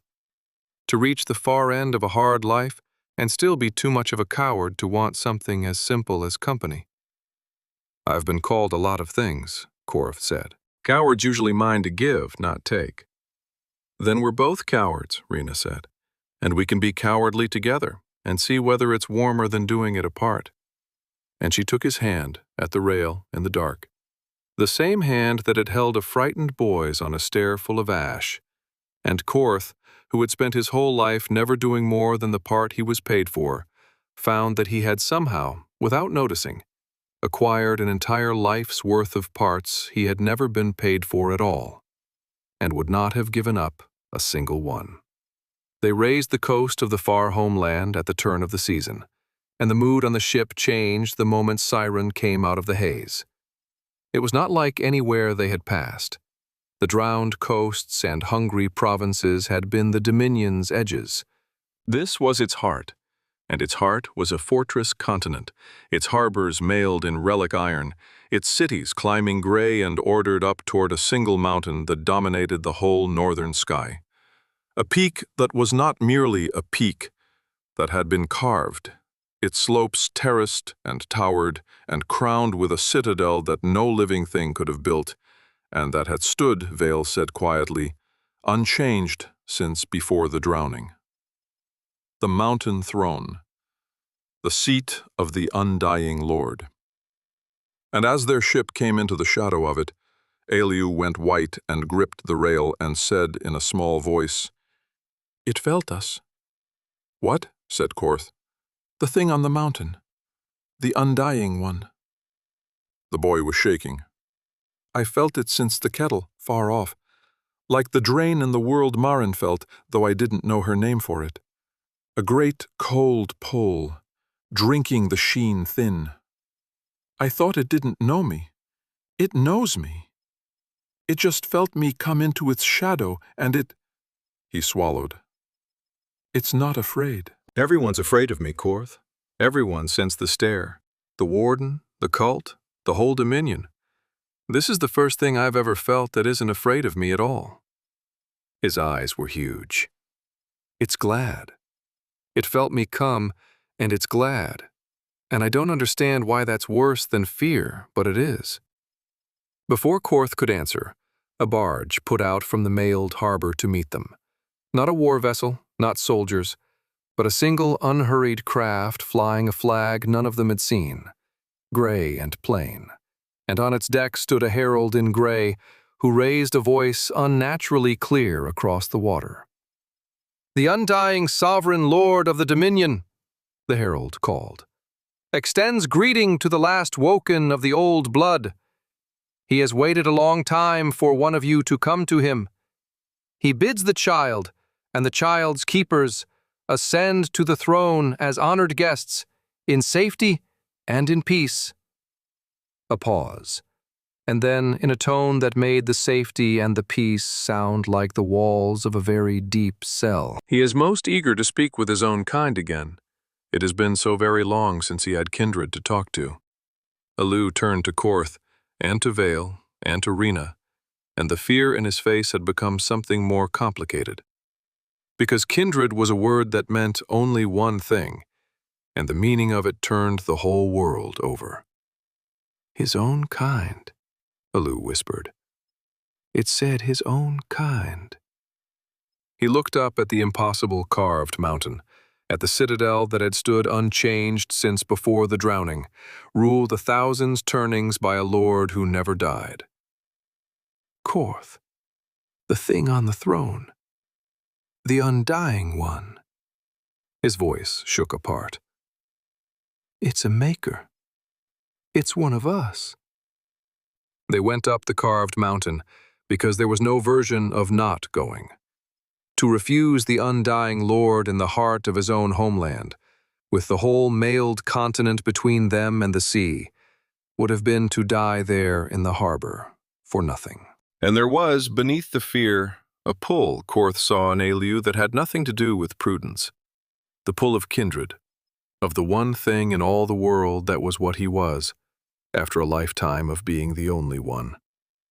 The boy had never in his life met another maker who was awake. He was terrified. He was also, Korth understood, unable to stay away. The ascent took a day.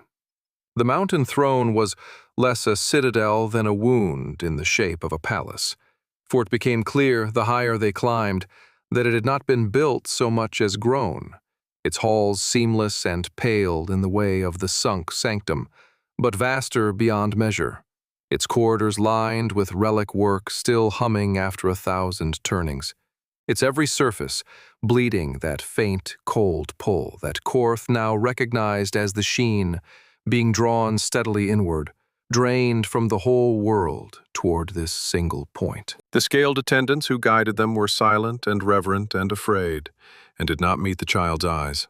And Korth marked the way they moved, like people who serve a thing they have never been permitted to understand. At the summit, in a hall whose ceiling was the raw stone of the mountain's heart and whose floor was a mirror of black relic glass, the undying sovereign lord of the dominion rose from a throne to greet a child. He was terrible, and he was pitiable, and Korth could not at first tell which was truer.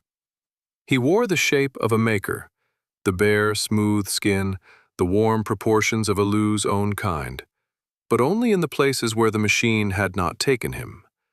For the rest, he was relic iron and shaped sheen, a body rebuilt and rebuilt across 1,000 turnings as the mortal flesh failed, until what stood before them was more throne than man, a figure grown into and out of his own citadel, kept alive past all natural ending by craft and will and the slow drinking of a world. A mask covered the ruin of his face, gray, plain, the same gray as his herald's flag, and behind it 2 eyes, still human, still maker, looked out at Aleu with an emotion Korth had not expected and could not immediately name. It was hunger, and it was grief, and it was, most terribly of all, joy. Kindred, said the undying Lord, and his voice was the voice of something that had not spoken to an equal in 1,000 turnings, and had almost forgotten how. Little kindred, you came. Across the whole width of the drowned world, you came to me. He descended a step toward the boy, and every attendant in the hall flinched, and Aleu held his ground, white and shaking. Do you know how long I have waited? Do you know what it is to be the last of your kind for 1,000 turnings, and then to feel one day, across the sea, another of the old blood wake and burn? The human eyes glistened behind the gray mask. I wept, child. I who have not wept since the drowning. I felt you unmake that magister's toy, and I wept, because it meant I was not alone. I'm called Aleu, the boy said. His voice was very small in the vast hall. What are you? I was called Oculus once, when names still mattered. The Lord spread his ruined arms, taking in the citadel, the mountain, the mailed continent, the whole cold empire. Now I am simply the undying, and I am the thing that kept a spark of the makers alive in a world that murdered us. You think me a conqueror.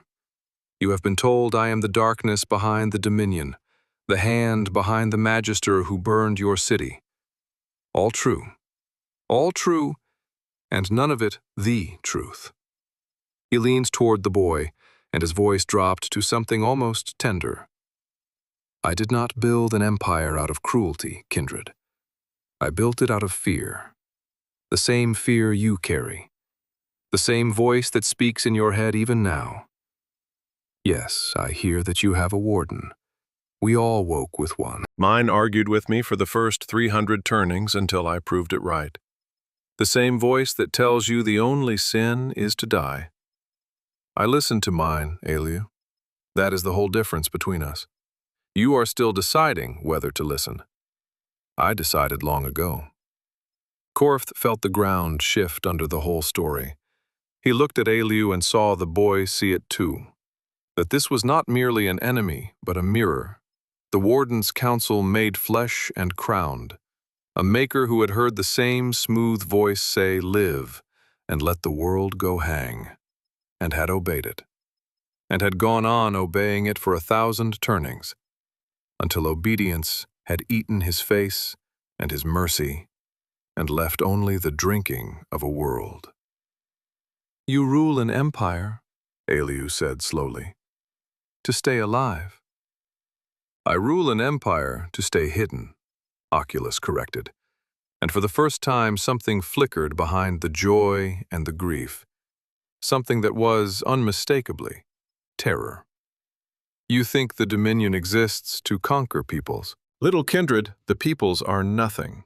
The Dominion exists to do one thing, and I built its every legion and levied its every toll and drank its whole world thin to do that one thing. To keep me fed with the sheen, and walled in iron, and silent, so that the thing that killed our people cannot find the last of us and finish what it began." The mask turned, and the human eyes fixed on Aleu with sudden ferocity.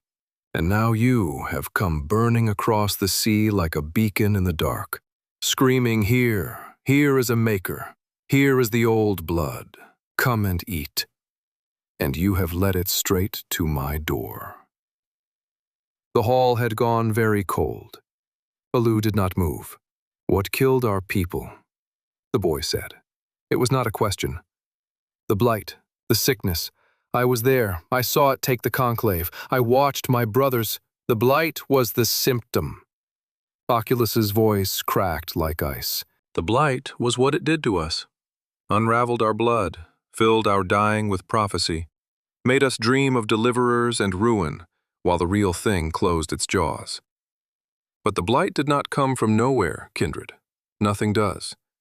There is a thing out beyond the sky fabric, a thing that hunts our kind across the wounds it tears in the world. It ate the old age. It scattered our lands into the sea and the sky. And it is not gone, Aleu. It was never gone. It merely lost the scent when the last of us went into the dark, and the sheen went quiet. I have spent 1,000 turnings keeping the sheen quiet, drinking it thin, walling it in, making this world a cold, dead place where no beacon burns, so that the hunter passes us by." The ruined hands trembled. "And you child. You have spent one season lighting beacons." Aleu was shaking, but he lifted his chin, and Korth heard in the boy's voice the same thing he had heard on the stair, the small, terrible resolve of a person choosing to act. "Then tell me how to fight it," Aleu said. "If it's real, if it killed us all, then tell me what it is and how to stop it, and I'll—" "Stop it?" Oculus laughed, and the laugh was the worst sound in that hall of terrible sounds. "You cannot stop it. It is the size of the space between worlds. You do not stop it, kindred, any more than you stop the winter. You hide from it. You go quiet and small and cold, and you endure. And you thank whatever you pray to that you were not the beacon that drew it down. That is the only wisdom there has ever been. It is what my warden told me, and it is what your warden tells you, and it is true." He drew himself up, throne and man and mountain. "Stay with me. This is why I am glad you came. Glad past the danger of it. Because now there are two of us, and two can hide better than one. Put out your beacon, Aleu. Come into the mountain. Let the Dominion wall you in iron and feed you the world's last sheen, and live. And let the peoples go hang, and in 1,000 turnings only this will matter, that the old blood did not end. Be like me. It is the only way any of us survives. And there it was, laid bare, crowned, thrown open like a door. The warden's whole gospel lived out to its end. Korth watched Aleu look upon what he would become if he listened to the voice in his head, and saw the boy understand it fully, and waited, with his heart in his throat, for the answer. Aleu was crying. He did that. The fear never left him, but his voice, when it came, was steady as stone. No, Aleu said. The word rang in the vast hall. Somewhere far below, though none of them could have heard it, a woman named Saren, who had crossed a sea chasing the rumor of exactly that word, felt something turn over in her chest, and did not know why. No, Aleu said again, louder. You spent 1,000 turnings hiding and drinking the world dry to do it, and calling it survival. But it isn't survival, is it? Look at you. Look at what's left. You didn't save the last of the makers. You are the last of the makers. And you're a machine on a throne who hasn't done a kind thing in 1,000 turnings. And the world you hid in is a cold, dead place because you made it one. That's not living. That's just dying slowly and making everyone else die with you. He was shaking, blazing, a candle in a cavern. I was in a box my whole life being told the only sin was to die. And then I got out, and I found out there's a worse sin. The worst sin is to be alive and do nothing with it but stay alive. I'd rather burn as a beacon and be seen than go cold and quiet in your mountain and call it wisdom. If the hunter comes for me because I burned, then it comes. But I won't put myself out. Not for you, not for the warden, not to save my own blood at the price of everyone else's. The joy died in Oculus's human eyes, and the grief with it. And what was left was very old and very cold. Then you are not kindred, the undying Lord said quietly. You are the beacon that dooms us both. And I have kept the last spark of our people alive for 1,000 turnings, child. I will not let one frightened boy's virtue snuff it out. He turned to his silent attendants, and his voice filled the hall like the closing of a vault. He does not leave the mountain. None of them leaves the mountain, if he will not go quiet willingly. But Aleu had already turned, had already caught Korth's eye and Vale's and Renna's, and in his face was not fear now but a fierce and total clarity. The look of a boy who had come to the heart of the enemy and learned the one thing that mattered and meant to carry it out alive. There's a real thing behind all of it, Aleu said fast and low, as the attendants began to move and the great doors began to close. A hunter in the sky. That's the enemy. Not him, not the Dominion. The thing they've all been hiding from. And hiding won't stop it. It'll just let it eat the world slow instead of fast.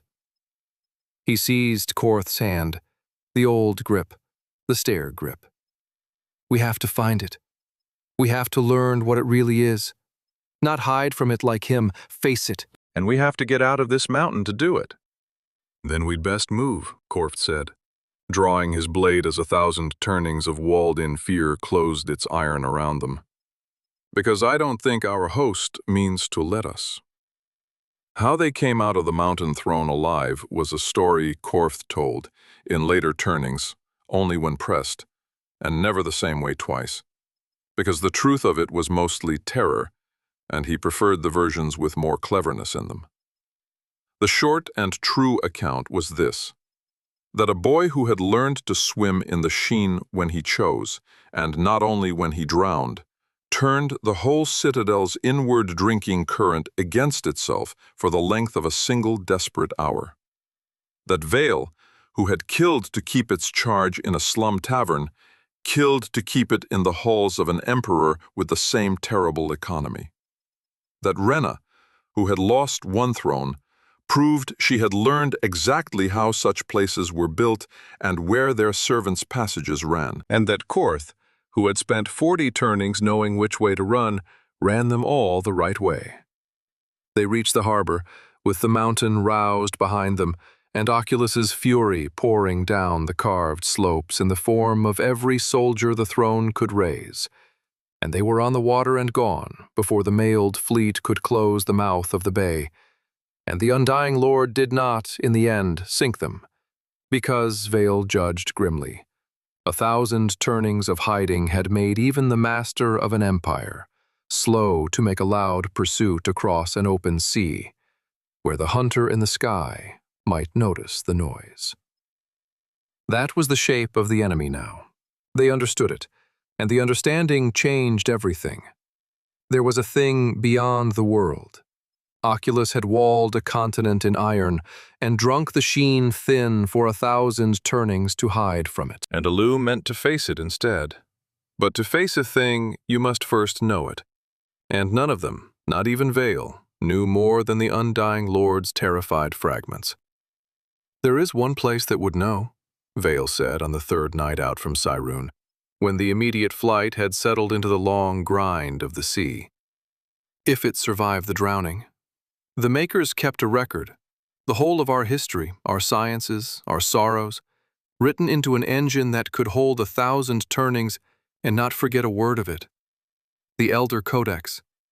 It was kept by an order sworn to preserve it against exactly such an ending as came. The Keepers. If the Codex endured, and the Keepers with it, then everything Oculus fears and everything my Maker Sion knew is written there. The origin of the blight, the nature of the hunter, and whatever the last free Makers did in their final season to give their people a future. The blank face turned toward the dark water. Sion spoke of it once before he wrought me. He hid the archive where the drowning could not reach it. I know, more or less, where to look. But they were not the only ones looking. And here the world's 3 scattered threads, which had been drawing together for a season without any of them knowing it, at last met. Marin reached the sunk archive first because Marin had never stopped moving. She had crossed from the ashen reaches to the shattered midlands aboard the raised Everkeel, a lean gray vessel now. Her buried keel dressed in relic plate her moats had grown around it, sailing the high air on relic lift as the old skyships had. And she had come to the archive the way she came to everything, by deduction and by force. She had felt the great quiet knot of preserved sheen where the record lay hidden. She had cut her way to it through wards 1,000 turnings old, and she had come face to face in the vault's cold heart with the Keepers. They were wrought. Not one like Vale, but a whole silent order of them, made by the Maker's hands in the last season and set to guard the Codex until the old blood should return to read it. And they knew Marin at once for what she was, a Maker awake of the old blood. And they did not fight her. They knelt. It unsettled her more than a fight would have. She had spent 1,000 turnings and a season's hard craft preparing to take what she needed by force. And instead, the guardians of the world's deepest secret bowed and opened the vault and gave her the Codex freely, because she was what they had waited 1,000 turnings to serve. "I don't want your worship," she told the eldest of them, a wrought so old its silver had gone nearly black. "I want your knowledge, all of it. The blight, the fall, the thing that did it. I've come to fix the world, and I can't fix what I don't understand." "Then read, Maker," said the old keeper. "It is why we kept it." She read for 11 days, and in those 11 days, in the cold light of the sunk archive with Finn perched wounded on her shoulder and the black silver keeper standing patient watch, Marin the Right learned the true shape of the world's ending, and it was worse than any prophecy the dreamers of the conclave had raved. The Codex told it plainly, without the blight's fevered poetry. There was a thing between the worlds. The Codex named it in the Old Tongue, and the name meant the Devourer, though later they would learn it had another and stranger truth. It was vast, beyond the scale of worlds, and it was ancient, and for a long age it had done nothing but exist in the dark between the sky fabrics of 1,000 worlds. But it had grown sick, something the Codex could only describe as a corruption, a rot, a blight of its own, had entered the Devourer in an age before the Maker's rise, and the dying thing, in its long delirium, had begun to tear.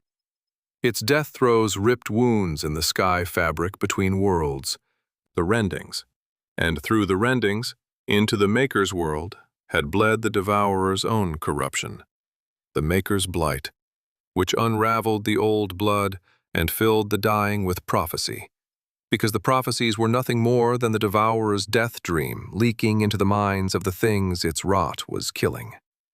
The Deliverer and the Ruin were not two fates. They were a fever. The whole cult, the whole terror Aleu had carried since the vault, was a sick god's nightmare, bleeding through a wound in the sky. And there was worse. And the worse was the thing that had truly ended the Makers. The dying Devourer did not tear the worlds alone. Something served it, or fed on it, the Codex was uncertain. A made thing, or a grown thing, that the old writers called the Iron Wither, or in the highest tongue, the Sovereign. A vast engine swarm of the between dark that followed the rendings from world to world, and where it found the sheen burning bright, there it descended and harvested, drank the sheen, and hunted the ones who could shape it, the Makers, because a living Maker was the brightest beacon of all. The Wither had come to the Maker's world an age ago, drawn by the beacon of a whole civilization that shaped the sheen like breathing. It had scattered their lands into the sea and the sky. It had hunted the old blood to the edge of extinction. And then the sheen had gone quiet. The survivors sealed in their reliquaries, Oculus walling his continent in iron and drinking the world dark. And the Wither, finding no beacon, had withdrawn to follow the rendings elsewhere, waiting for the next bright thing to burn.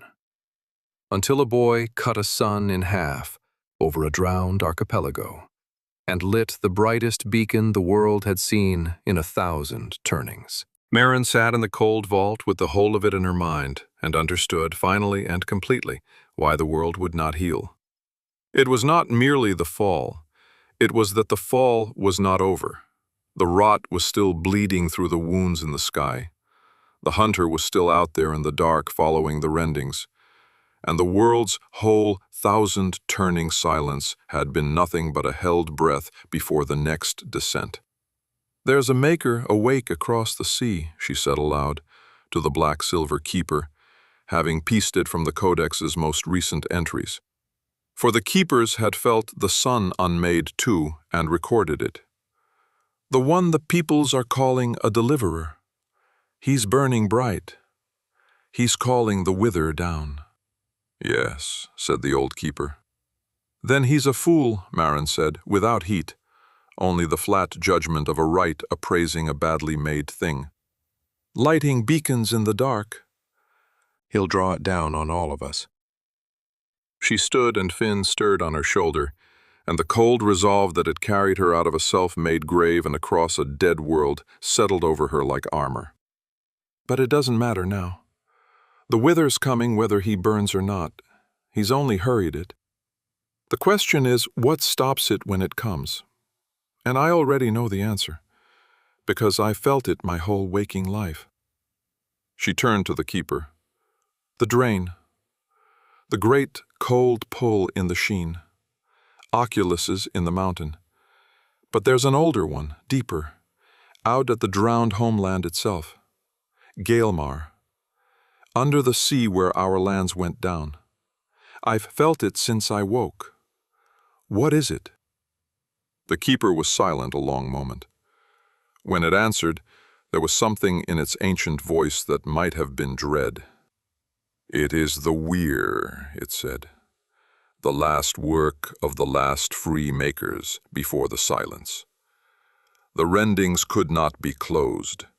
No hand could close a wound in the sky fabric.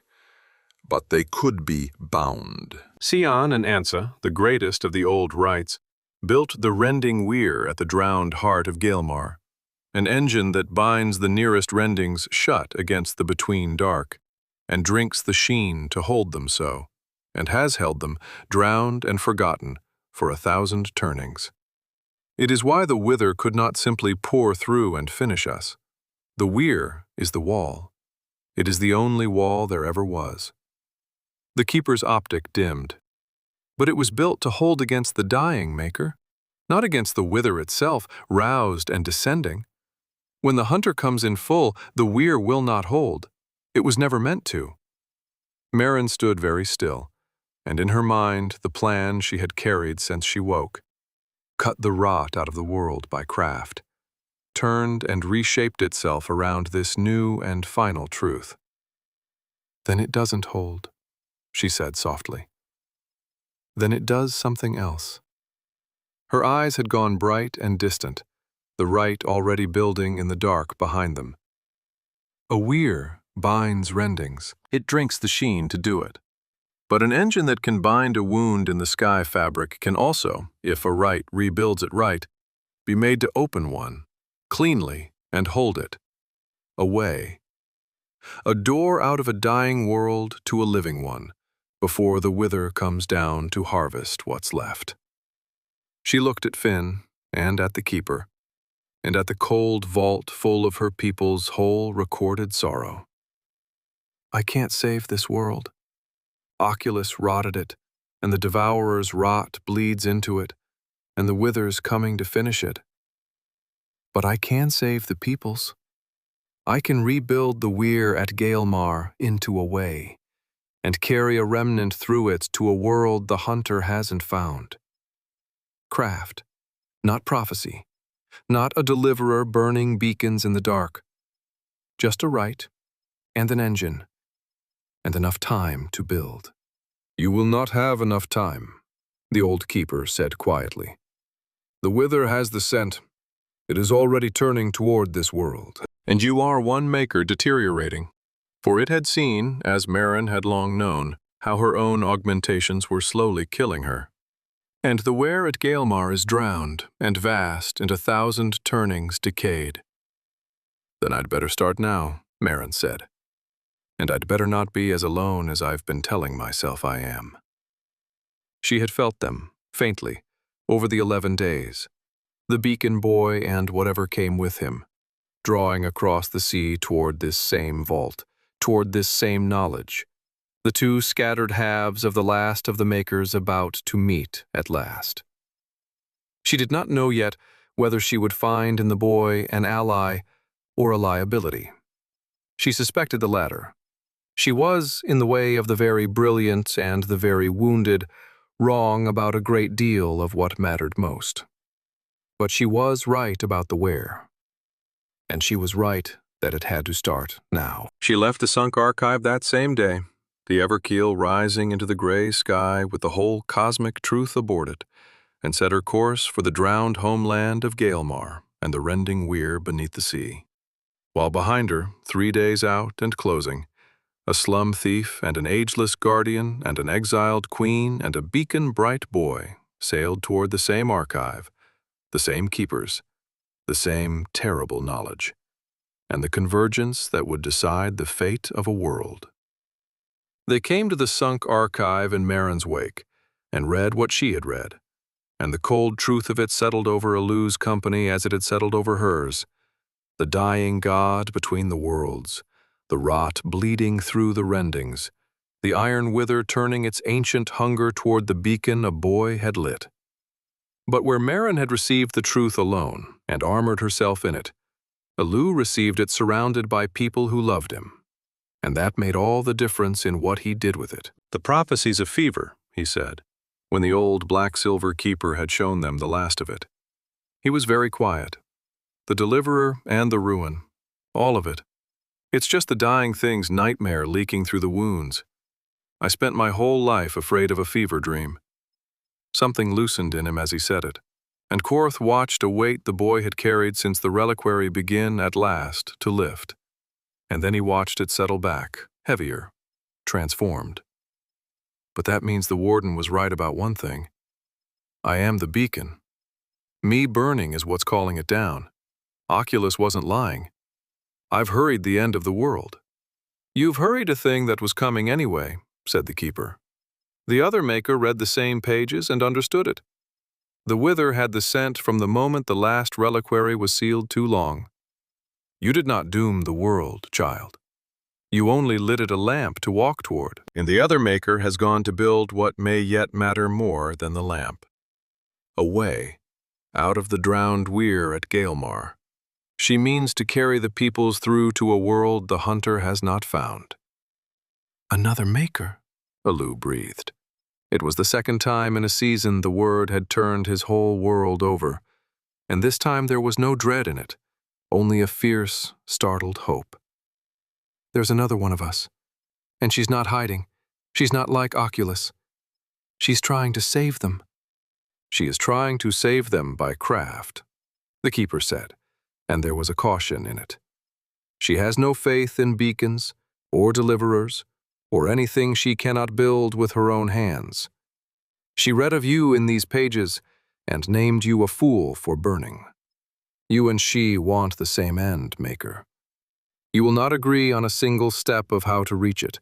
That too is written in the pattern of your people, the ones who trusted the making and the ones who trusted the light, and how rarely they could bear each other, and how they needed each other all the same. Aleu did not care about the caution. Korth saw it, saw the boy who had been the only one of his kind his entire life light up at the news that he was not, after all, alone, and that the other of his blood was pouring herself out to save the peoples exactly as he wished to. Whatever their coming disagreements, in that moment, Aleu loved Marin before he ever met her, simply for existing and for choosing the world. Then we go to Gaelmar, he said. We help her. Whatever she's building, she's one maker, dying, for the keeper had told them that too. And I'm another, and two can do what one can't. We build the way together. We get the peoples out. He looked around at his company, at Korth and Renna and Vale, and there was no fear in his face now, only resolve. But the wither's coming. It'll come down at the brightest sheen it can find, and that's going to be the weir, and that's going to be us, gathered there, building the door. We're going to be building an escape with the hunter coming down on our heads. He drew a breath. We're going to need to be able to fight. And I can't fight and hold a way open at the same time. I'll need hands I can trust. And it was here, in the cold archive, that the third thread found them. That a haunted woman who had crossed a sea chasing the sound of the word no, walked into the vault where the deliverer stood, and the beacon boy and the breaker of the iron answer looked at each other for the first time. Saren had tracked them by the wake of the story.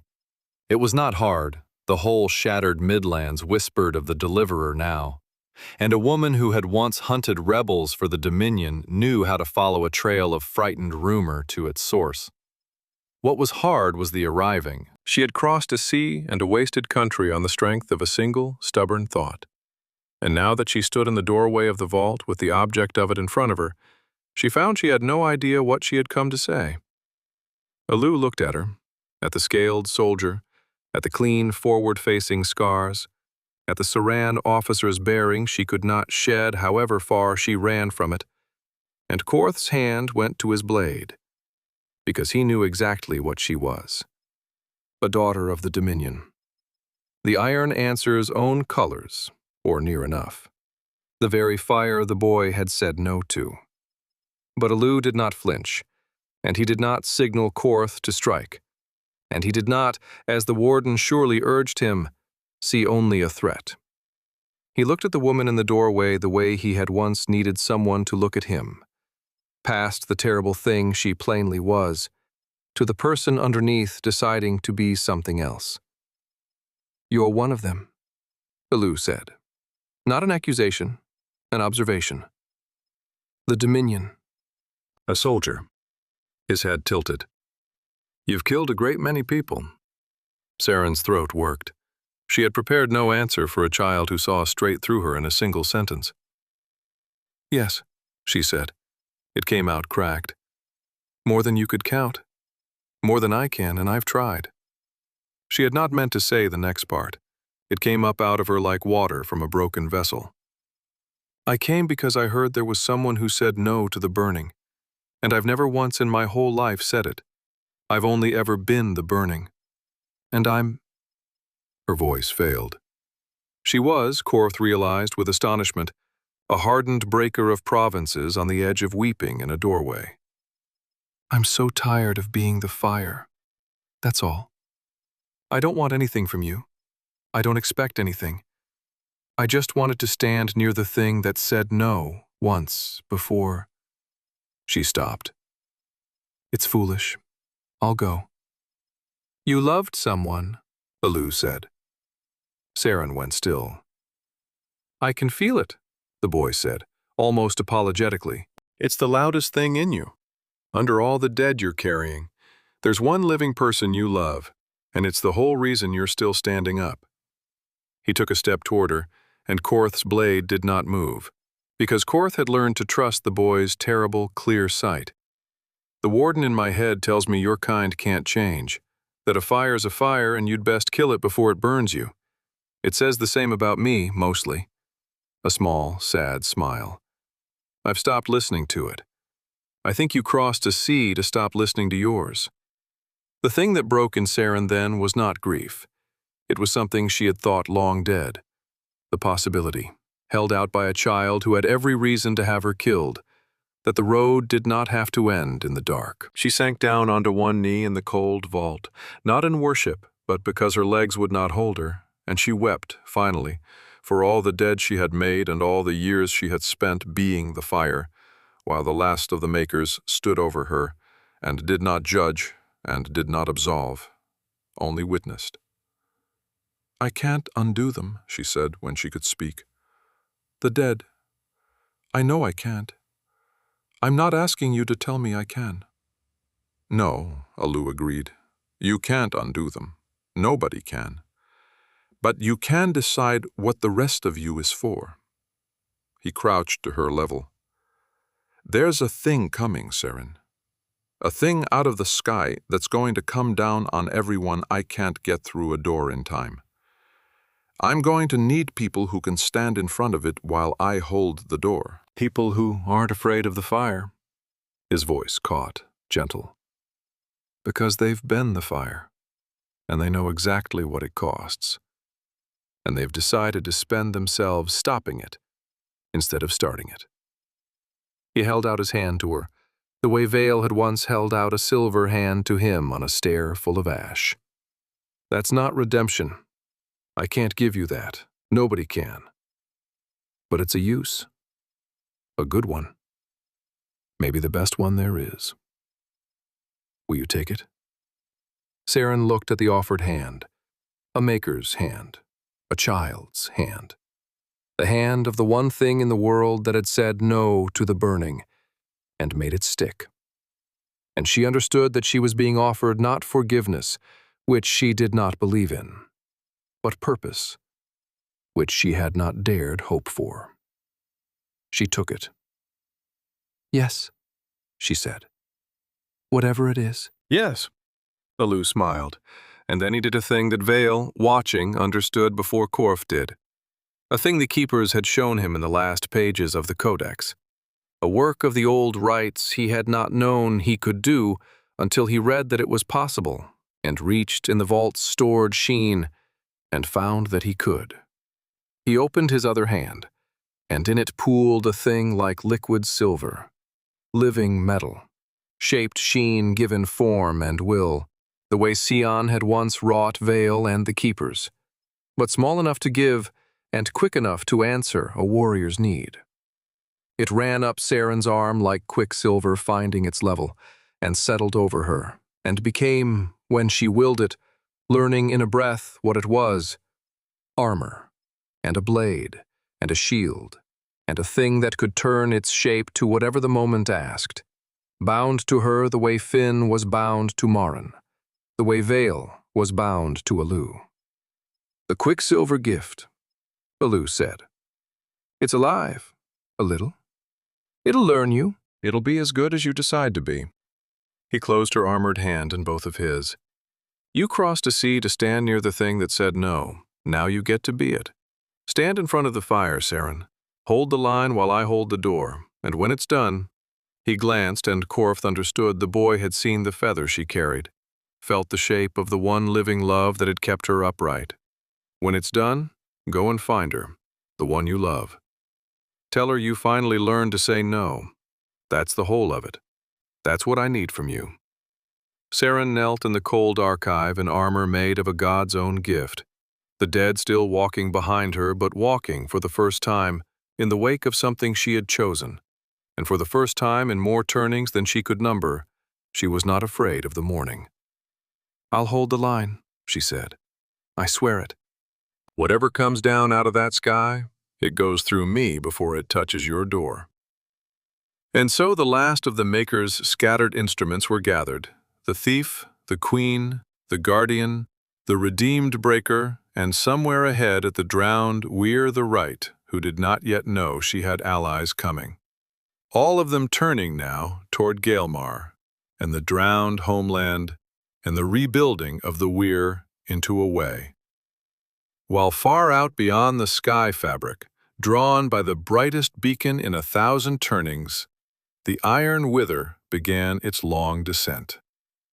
The old order did not so much fall as dissolve, the way a wall dissolves when the thing it was built to keep out finally arrives, and the wall discovers it was never the true defense at all. Oculus felt the wither turn toward the world before anyone living did, because he had spent 1,000 turnings listening for exactly that in the dark, and the feeling of it broke something in him that a boy's defiance had only cracked. For 1,000 turnings the undying lord had drunk the sheen thin and walled his continent in iron on the single faith that silence would keep the hunter away. Now the silence was broken, by the beacon boy, by the sun unmade, by a maker burning bright across the sea, and the wither was descending, and every legion, and every toll, and every cruelty of the dominion had bought exactly nothing. The wall had failed. It had always been going to fail. Oculus had spent a world to buy 1,000 turnings of held breath, and the breath was spent. What he did then, Korth learned only in fragments afterward, and never fully understood, and pitied more than he expected to.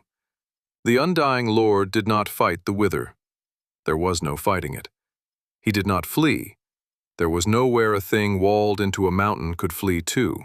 He simply, after 1,000 turnings, stopped. Released the great inward drink of the sheen that had kept him alive and kept the world dark. Let it flood back out into the world all at once, and in the flooding, the ancient machine that had been a maker could no longer sustain the ruin it had made of itself, and the throne on the mountain went quiet. Whether it was surrender or despair, or one last cold calculation, that a world with its sheen suddenly returned might at least fight, where a world kept dark could only be harvested, none of them ever knew. Oculus, the surviving maker, the warden's gospel crowned and lived to its end, passed as the old order passed, not defeated exactly, but finished, having learned at the last that hiding had never once been the same as surviving. And with the drinking drain gone, the sheen came back into the world like a tide returning to a dry harbor. And the whole dominion, which had been built on a lie of scarcity and silence, came apart in a season. The provinces rose, the legions fractured, the venerate scattered. 1,000 turnings of cold order unraveled all at once, and into the unraveling came the survivors' one hope and the enemy's one target, both at the same drowned place: the Everkeel and the Weir at Gaelmar. It was Rena who made the Everkeel the survivor's ark, though the vessel was Marin's making, because Marin was a Wight, and not a leader of frightened peoples, and the difference proved the saving of thousands. They had come to Gaelmar to find Marin already at work, the great gray sky vessel moored above the drowned homeland, her moats swarming down into the black water to the weir far below. The Wight herself gaunt and deteriorating and utterly consumed by the rebuilding, with no patience at all for a beacon boy and his entourage of the faithful. The meeting of the two last makers was not the warm reunion Aleu had hoped for. Marin looked at the child who had lit the beacon that hurried the hunter, and at the guardian and the queen and the redeemed breaker in her God-given armor, and at the whole apparatus of faith and worship that trailed the boy like a comet's tail. And she was not moved. She was appalled. "You're a child," she said flatly, "and you've spent your one season awake teaching the peoples to worship you and lighting beacons in the dark. Do you have any idea what you've done?" The wither had the scent thin, decades off, maybe more. "And you screamed into the sky." She turned back to her work, dismissing him. "I don't need a deliverer. I need 6 more moons and no interruptions. And you've cost me both by drawing it down early. Stay out of my way. Keep your worshippers off my ship. If you want to be useful, hold that boundless raw power of yours in reserve for when the swarm arrives. Because it will arrive.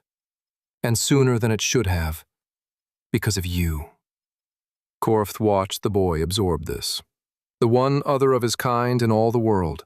The one he had loved before meeting simply for choosing the world. And she could barely stand to look at him. And he watched Aleu, who had every right to answer with a child's hurt, choose instead to answer as the thing he was becoming. "You're right," Aleu said quietly. "I did light the beacon.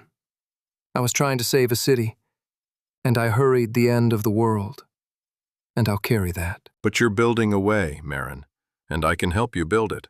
And we can argue about whether I ruined everything after the peoples are through the door.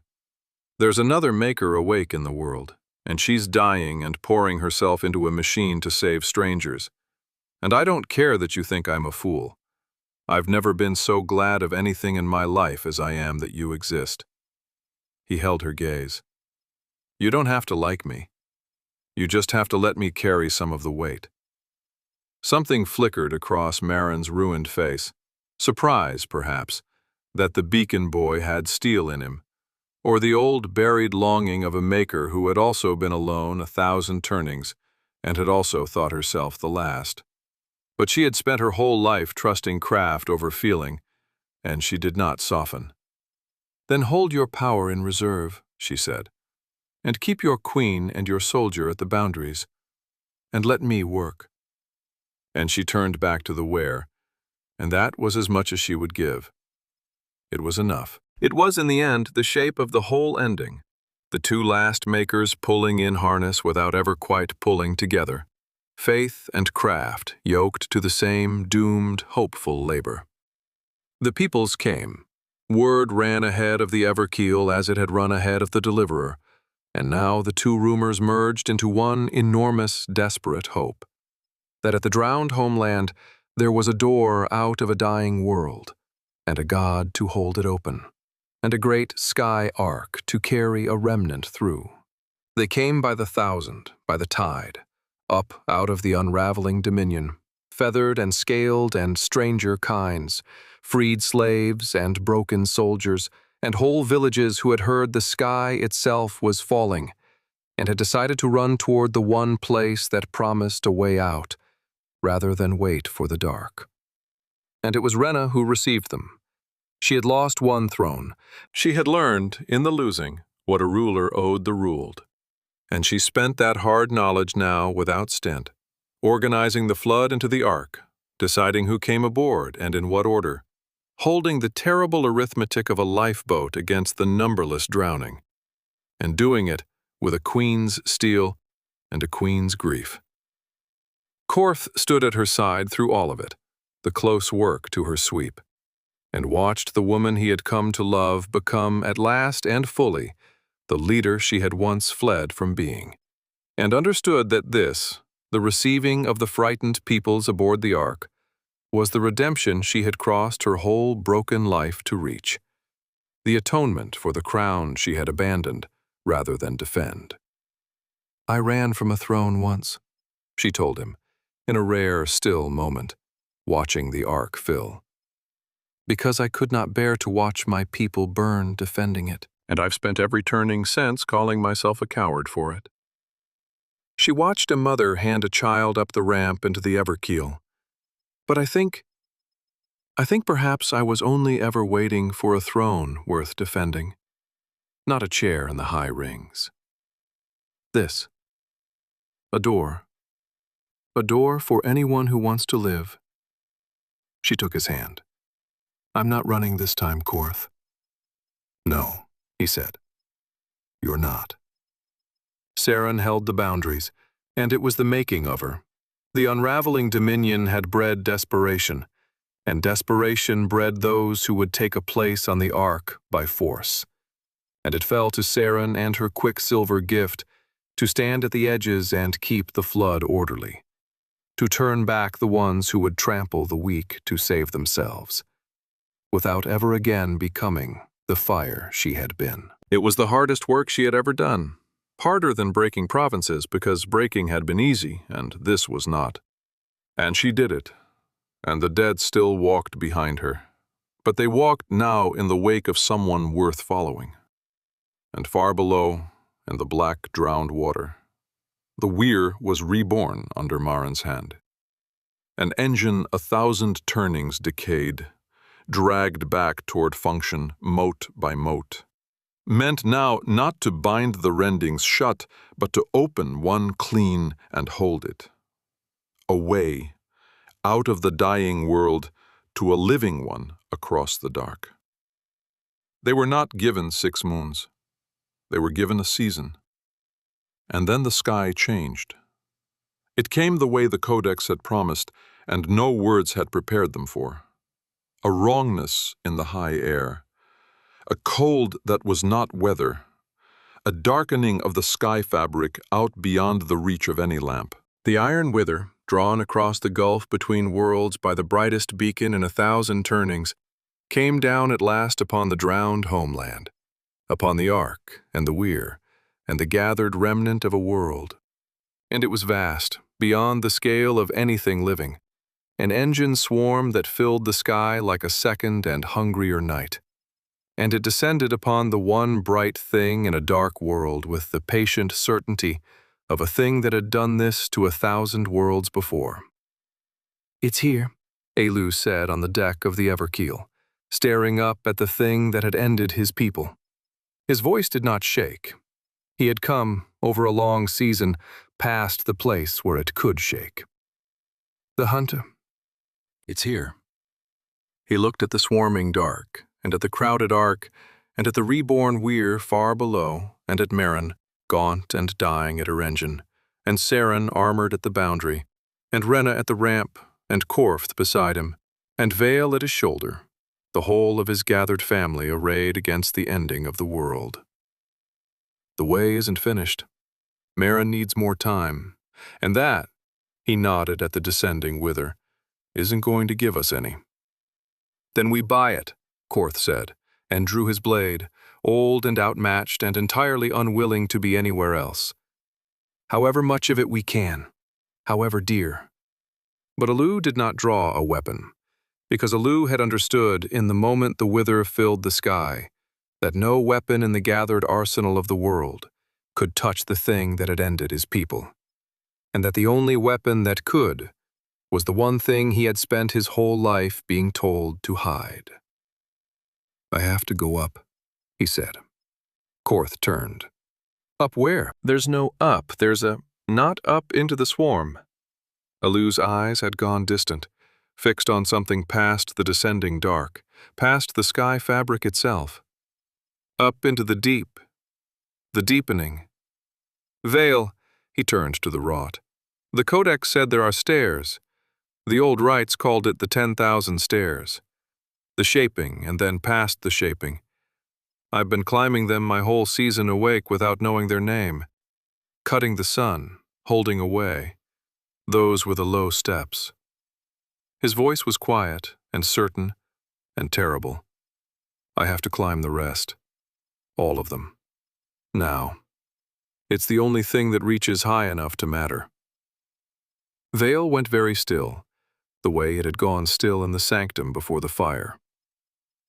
Aleu, the ascent is not the shaping. The old rites wrote of it and feared it. To climb the last stairs is to pass beyond. The tired voice caught, an ancient guardian confronting the thing it had spent 1,000 turnings dreading. Beyond what a mortal thing is. Beyond flesh. Beyond, perhaps, return. Sion himself never dared it. It is called becoming undying, and not in the way of Oculus, who only refused to die. The true ascent, the 10,000 stairs, is to become the thing the sheen itself answers to. To become a... It could not say the word. It did not have to. A god, Aleu finished for it. Yes, the thing the cult always said I'd be. The thing the fever dream promised. I always thought it was madness. It isn't. It's just the top of the stairs. He looked out at the wither. And it's the only thing that can turn that back, and open a way wide enough and hold it long enough to get all of them through. He looked at Korth. The problem is what's at the top. The ruin, Korth said. His mouth had gone dry. The other face of the prophecy.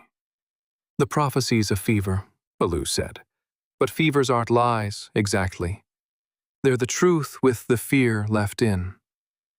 He turned his hands over, and even now, even here, they trembled. The top of the stairs is real power, enough to remake matter, open the sky, turn back the hunter. And a thing with that much power that decides the only sin is to die. His voice dropped. That's the ruin. That's Oculus, if Oculus had climbed instead of hidden. That's the warden's whole gospel, with a god's hands. The prophecy isn't two people, Korth. It's one person and two choices. The deliverer and the ruin are the same maker at the top of the same stairs. And the only difference is whether, when he gets there, he spends the power on others or keeps it for himself. The warden spoke then. Korth knew it by the boy's flinch. And this time, at the very end, the smooth, cold voice had dropped all its patience and spoke plainly, urgently, almost pleading, because it too understood what stood at the top of the stairs. Do not climb, the warden said.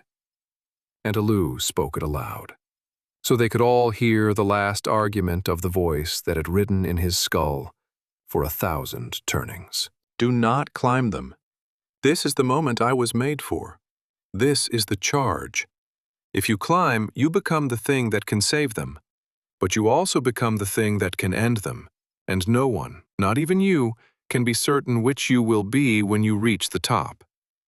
The safe thing, the only wise thing, the thing I have told you every day of your life. Do not climb. Stay small. Stay mortal. Let the wither take this world as it took the last, and go through the way yourself with the remnant, and live, and in 1,000 turnings begin the blood again in secret, and never, never reach for the thing that might make you the ruin. I am not telling you to save yourself for cruelty's sake, child. I am telling you because I love the blood, and the blood is you. And at the top of those stairs, the blood might become the very thing that ends everything I was made to preserve. Please, for once, do not climb. It was, Korth realized, the first time the warden had ever said, please. And it was, he understood, not entirely wrong. That was the horror of it. There was no certainty at the top of the stairs. The Aleu might reach the summit and become the ruin. The fever might come true. Aleu was crying again. He always cried. The fear never left him. That was, Korth had come to understand, the whole point of him. Not that he was fearless, but that he was the most frightened person Korth had ever known, and chose, over and over, to act anyway. "You're not wrong," Aleu said to the voice gently. "That's the thing I finally understand about you. You've never once been wrong about the danger. There really is a chance I climb those stairs and become the thing that ends the world. You've been trying to save me from that my whole life, and I've been too angry to hear that it came from love." He wiped his face. "But you've only ever known one way to answer the danger. Hide from it. Stay small. And I've watched where that road goes. It goes to a machine on a throne, who drank a world dry to keep breathing and called it survival. That's what happens to a maker who listens to you all the way to the end. I'd rather risk becoming the ruin trying to save them than guarantee becoming Oculus by refusing to try." He drew a breath. "I'm going to climb, and I'm going to reach the top afraid, because I'm always afraid. And the fear is how I'll know I'm still choosing. A thing that isn't afraid at the top of those stairs, that's the ruin. As long as I'm terrified, I'm still me." The warden did not answer. There was, at the last, nothing left for it to say. It had spent 1,000 turnings arguing for the box, and the boy had climbed out of it for good. "I need time," Aleu said to Marin, who had come up from the weir at the changing of the sky, and stood now on the deck, gaunt and gray, and staring at the descending wither with a Wright's furious calculation. "The ascent isn't instant. The stairs are 10,000 deep. While I climb, I can't fight. I can't hold anything. I'll be gone, up in the deep, and my body here will be no use to anyone. I need someone to hold the wither off the ship, and hold the peoples together, and hold the weir working, until I reach the top and can open the way myself." He looked around at all of them. "Can you buy me the climb?" "How long?" Marin demanded. "I don't know," Aleu admitted. "Long. Too long. Longer than that swarm will give you." Marin's jaw set. "Then we don't rely on your climb," she said, flat and fierce. "I have a plan, and I've had it since the archive, and it doesn't need a god. The weir binds rendings by drinking the sheen. I've rebuilt it to open one instead. When the wither's close enough, I redirect the weir's whole draw, pull the sheen through it hard enough to tear a way open by force, mechanically, and drive the Everkeel through before it collapses. Craft. Not a boy climbing stairs into godhood on a maybe." She was already turning back toward the drowned engine. "You climb if you like, but I'm not staking a world on faith. I'm staking it on the machine. The machine, at least, I understand." Aleu looked at her, at the other last maker, dying, pouring her whole self into craft because craft was the only thing she had ever been able to trust. And he did not argue, because there was no time, and because he loved her too much to spend their last hour fighting. "Then we do both," he said. "You drive the weir. I climb the stairs. Whichever reaches first opens the way. And everyone else," he looked at Korth, at Rena, at Saren, at Vale, "buys us the time. Both of us. However dear." He turned to Korth last. There was so much to say and no time to say it, and so he said the only thing that mattered. "You held my hand on a stair once," Aleu said, "when I didn't want to go down into the dark. Hold the line down here while I go up. I'll come back down as far as I can reach, I promise." His voice broke, just once. "You made me want to matter, Korth. Everything I'm about to do, you're the reason I know how. Whatever I become up there, the part that chooses right, that's yours. You gave it to me." And before Korth could answer, Before he could say any of the things 40 turnings of guardedness had never taught him how to say. Aleu closed his eyes and reached up, past the shaping, past the deepening, onto the first of the 10,000 stairs, and began, terrified and unyielding, to climb. His body went still on the deck, and around the ever-keel, the iron wither finished its long descent, and the darkest hour of the world began. The wither came down on them like a knight that had teeth. It did not attack the way an army attacks. It descended, and where it descended, the world simply began to end. The sheen torn out of the air, the light drained gray, the high atmosphere itself unraveling into the between dark as the swarm poured down out of a wound in the sky toward the one bright thing in a dying world. And it broke as it fell, into pieces beyond counting. For the iron wither was not one thing but a swarm, a harvest engine grown across the deaths of 1,000 worlds. And it came apart into a rain of hunters, each the size of a sky fang, black and many-limbed and utterly without mercy. And they fell upon the ever-keel, and the drowned weir, and the crowded remnant of the world. Saren met them first, and Saren was magnificent. The quicksilver gift had learned her over the long season, and now it answered her like a second body. Armor when the swarm struck, a blade when she struck back, a shield thrown wide over a knot of terrified refugees, a dozen shapes, a heartbeat, all of it moving with the lethal economy of the Dominion's finest breaker, turned at last to breaking the right thing. She stood at the ark's forward boundary where the swarm came thickest, and she held it, held a line no mortal thing should have been able to hold. The dead of 100 villages walking behind her, not as accusers now, but as witnesses, watching the fire they had died in finally turned against the dark. She was not trying to survive. Korth saw that, fighting at her flank, and it frightened him. She had crossed a sea to say no to the burning, and she had found the one burning worth spending herself against, and she meant to spend all of it. "Fall back!" Korth roared at her over the shriek of the swarm. "You can't hold this line, nothing can. I can hold it longer than it needs holding," Saren shouted back, and threw the gift wide to shield a family scrambling for the ramp, and did not fall back. "That's the whole trick, Korth. Not forever, just longer than they need." Vale fought at the ark's heart, where the swarm broke through, and the ageless guardian that had killed to protect its charge in a slum tavern now killed to protect a whole world's remnant with the same terrible patience.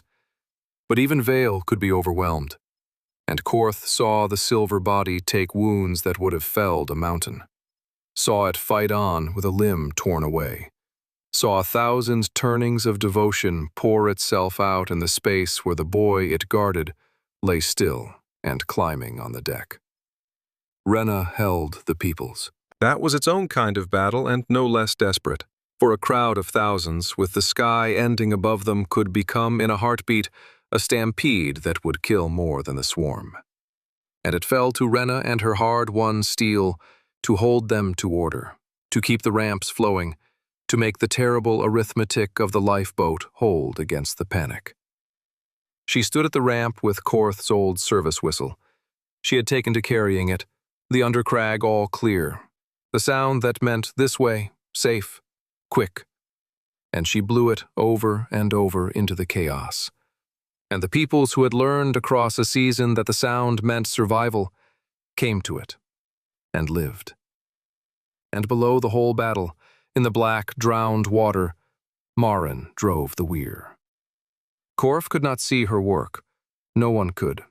She was far below in the flooded heart of the ancient engine, alone but for Finn and her motes, pouring the last of her deteriorating self into the machine that would open the way by force. But he could feel it. The great building strain in the sheen. A pressure like a held breath growing past the point of bearing, as the right dragged the 1,000-turning engine toward a purpose it was never built for. The weir groaned. The water boiled. And slowly, terribly, A wound began to open in the sky fabric above the drowned homeland. A rending, forced wide by craft. A door out of the dying world. "It's working," Korth breathed, cutting down a hunter that had breached the line. "Rena, the way! Marin's opening it!" And then he felt it begin to go wrong. He was no right and no maker, but even Korth could feel the strain in the forced way pass from building to failing. The wound in the sky opening, yes, but wrong. Its edges tearing raggedly, the weir's ancient engine shrieking as it was driven past what 1,000 turnings of decay had left it able to bear. The rending gaped. The Everkeel strained toward it, and the whole structure of Marin's plan, the machine she understood, the craft she had staked a world on rather than trust a boy on stairs, began, catastrophically, to come apart. Marin's voice came up from the deep through the moats, through Finn, through whatever channel she had left, and it was the voice of a right watching her life's work fail in the only moment it had ever needed to hold. "It's tearing," she said, and there was no fear in it, only a terrible flat clarity. "The weir's too far gone. I can force it open, but I can't hold the edges. It'll tear wider than it opens. It'll rip the whole sky. It'll take the ark and the weir and the sea and everything down into the between dark with it." A pause, and in the pause 1,000 turnings of faith in craft over feeling breaking against the one thing craft could not do. "I was wrong. I built it perfectly and it doesn't matter. The engine's too old and I'm one maker and it would never have held." Her voice cracked finally at the very end. "It would never have held. I'm sorry, all of you. I was so sure the machine would be enough. It was never going to be enough." Korth stood on the deck of the failing ark, the swarm shrieking around him, Saren spending the last of herself at the boundary, Vale dying at the heart, Rena blowing a slum thief's whistle into the end of the world, Marin's perfect craft tearing the sky apart below. And the boy, who might save them, or might be the ruin, lying still and climbing an inner stair no one could see, with no way to know how far he had come, or whether he would reach the top before the sky finished tearing. The way gaped wider, ragged and lethal, drinking the world down toward the dark. "Aleu," Korth said. Not a shout, just a word, spoken to a still body on a deck at the end of everything. The way you speak to someone you love when there is nothing left to do but hope they can hear you. "Aleu, the craft failed. Marin did everything right and it wasn't enough. It's you now. It was always going to be you." His voice broke. "Climb faster, please. We can't hold it much longer. Climb faster." And on the deck, the still body of the last of the makers did not move. But far, far up, on a stair no eye could see, something that had been a frightened boy reached the 10,000th step, and looked out upon the whole dying world at once, and understood, finally and completely, what it was to be a god. What Aleu became at the top of the stairs, none of them ever fully understood, because it was not a thing that could be watched from below. It could only be felt, the way you feel the sun come out from behind a cloud, except that the sun was a boy they loved, and the cloud had been the ending of the world. The tearing way stopped tearing. That was the first thing. Marin's forced rending, ragged and lethal and drinking the world down, simply stilled, its torn edges drawn smooth by a hand no one could see, its ravenous collapse halted mid-fall. The wound in the sky fabric held open now not by a straining engine, but by a will that had climbed high enough to hold it.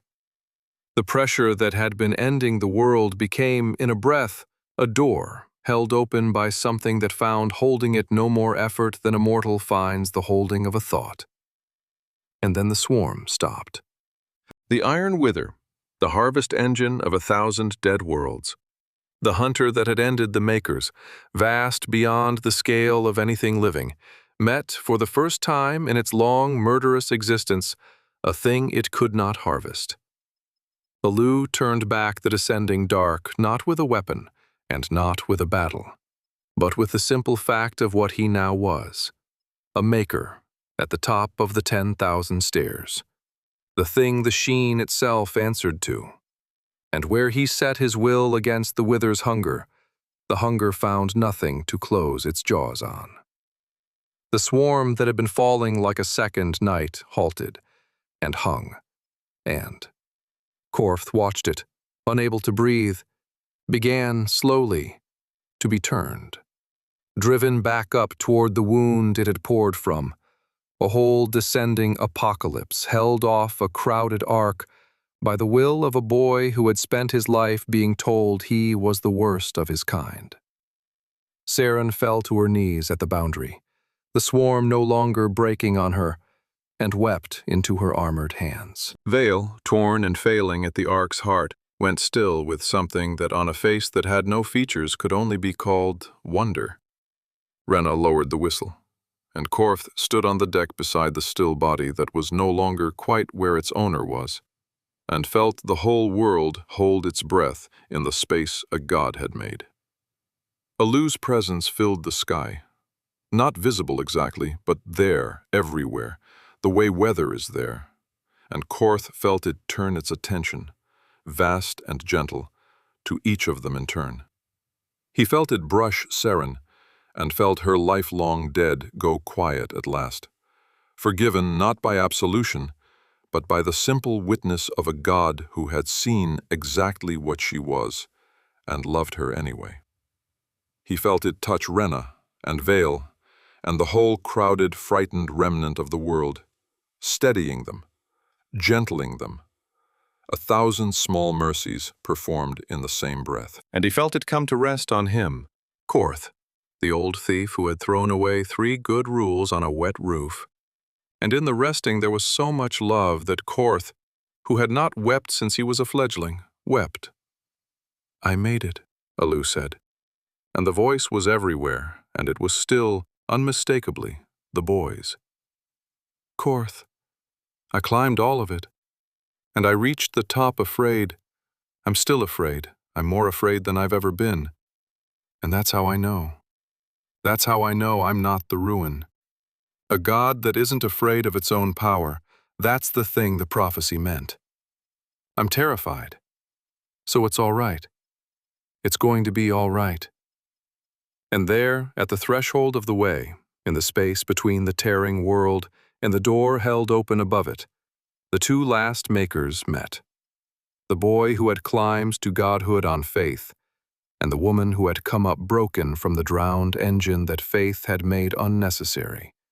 Her craft failed, and her life nearly spent, staring at the thing the frightened child had become. "You did it," Maren said, and her flat Wright's voice held, for the first time, something like awe, and under the awe, something like grief.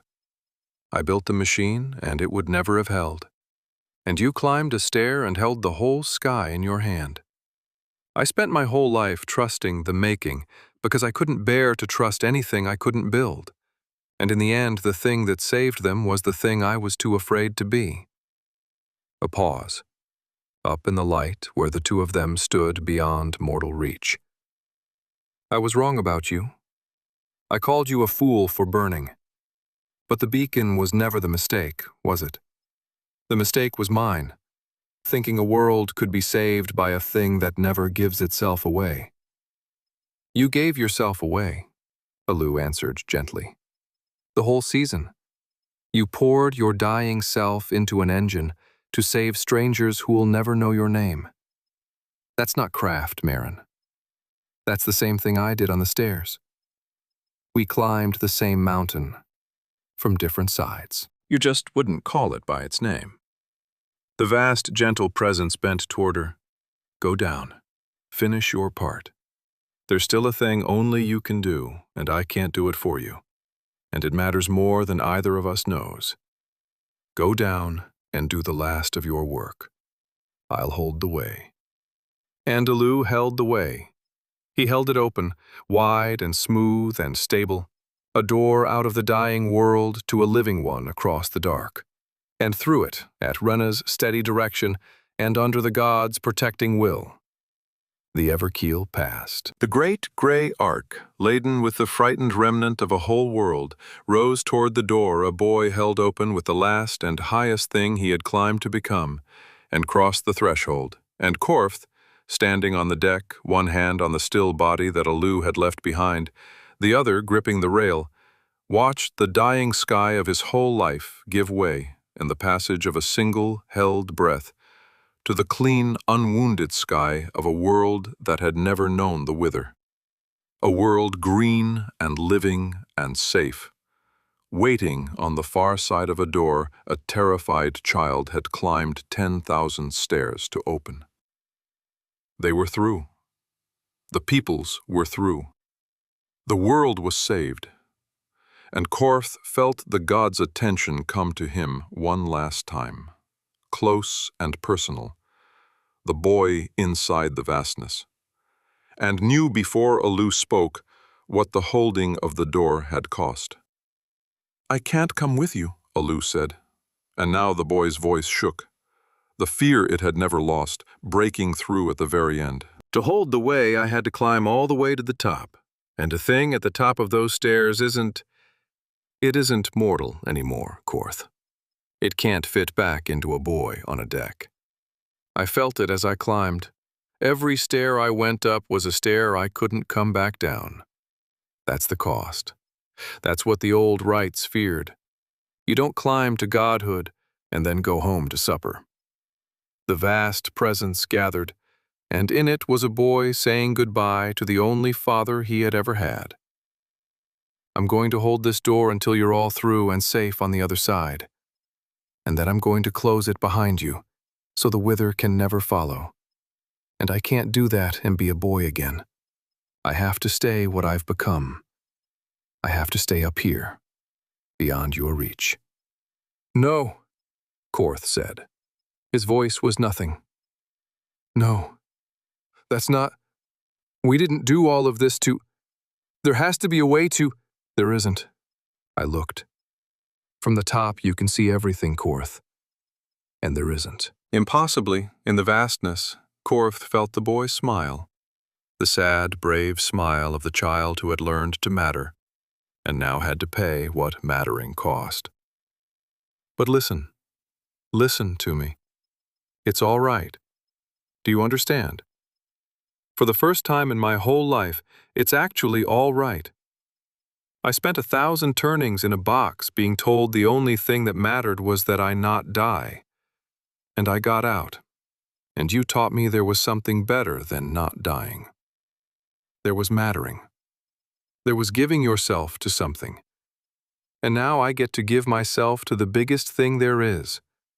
I get to be the door that saves a whole world." The presence drew close, close as a hand on a shoulder. The warden spent my whole life terrified I'd become the ruin. And instead, I get to become this. A god who saves them, and is glad of it, and isn't afraid of his own power because he never stopped being afraid of the right things.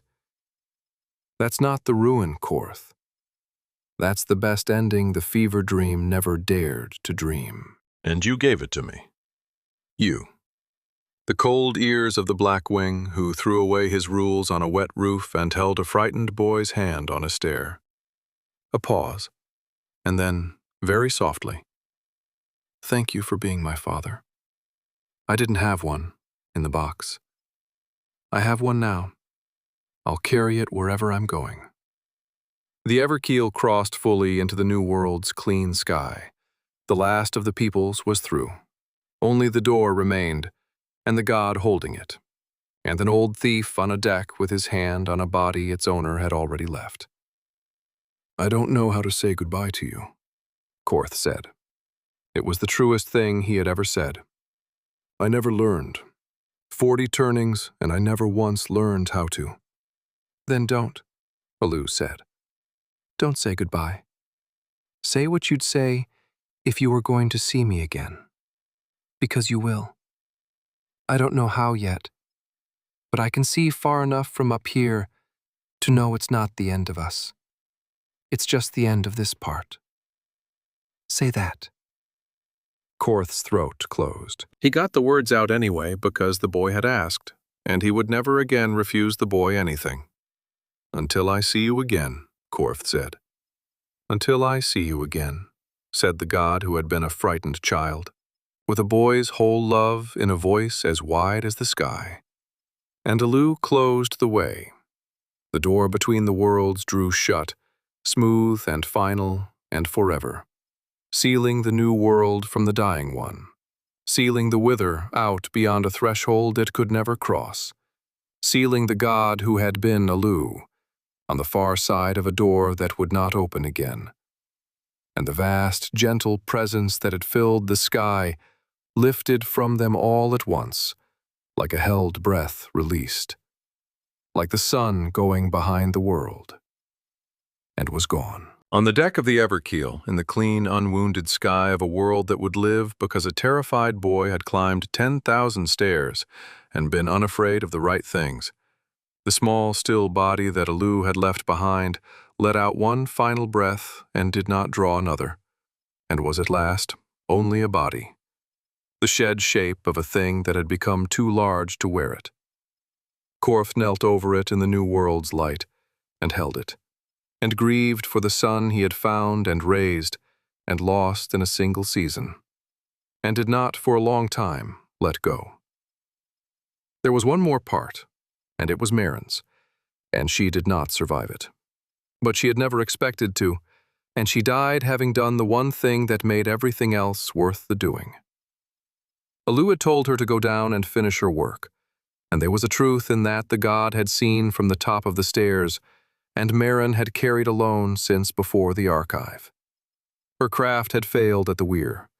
The machine would never have held. The boy's faith had saved them where her reason could not.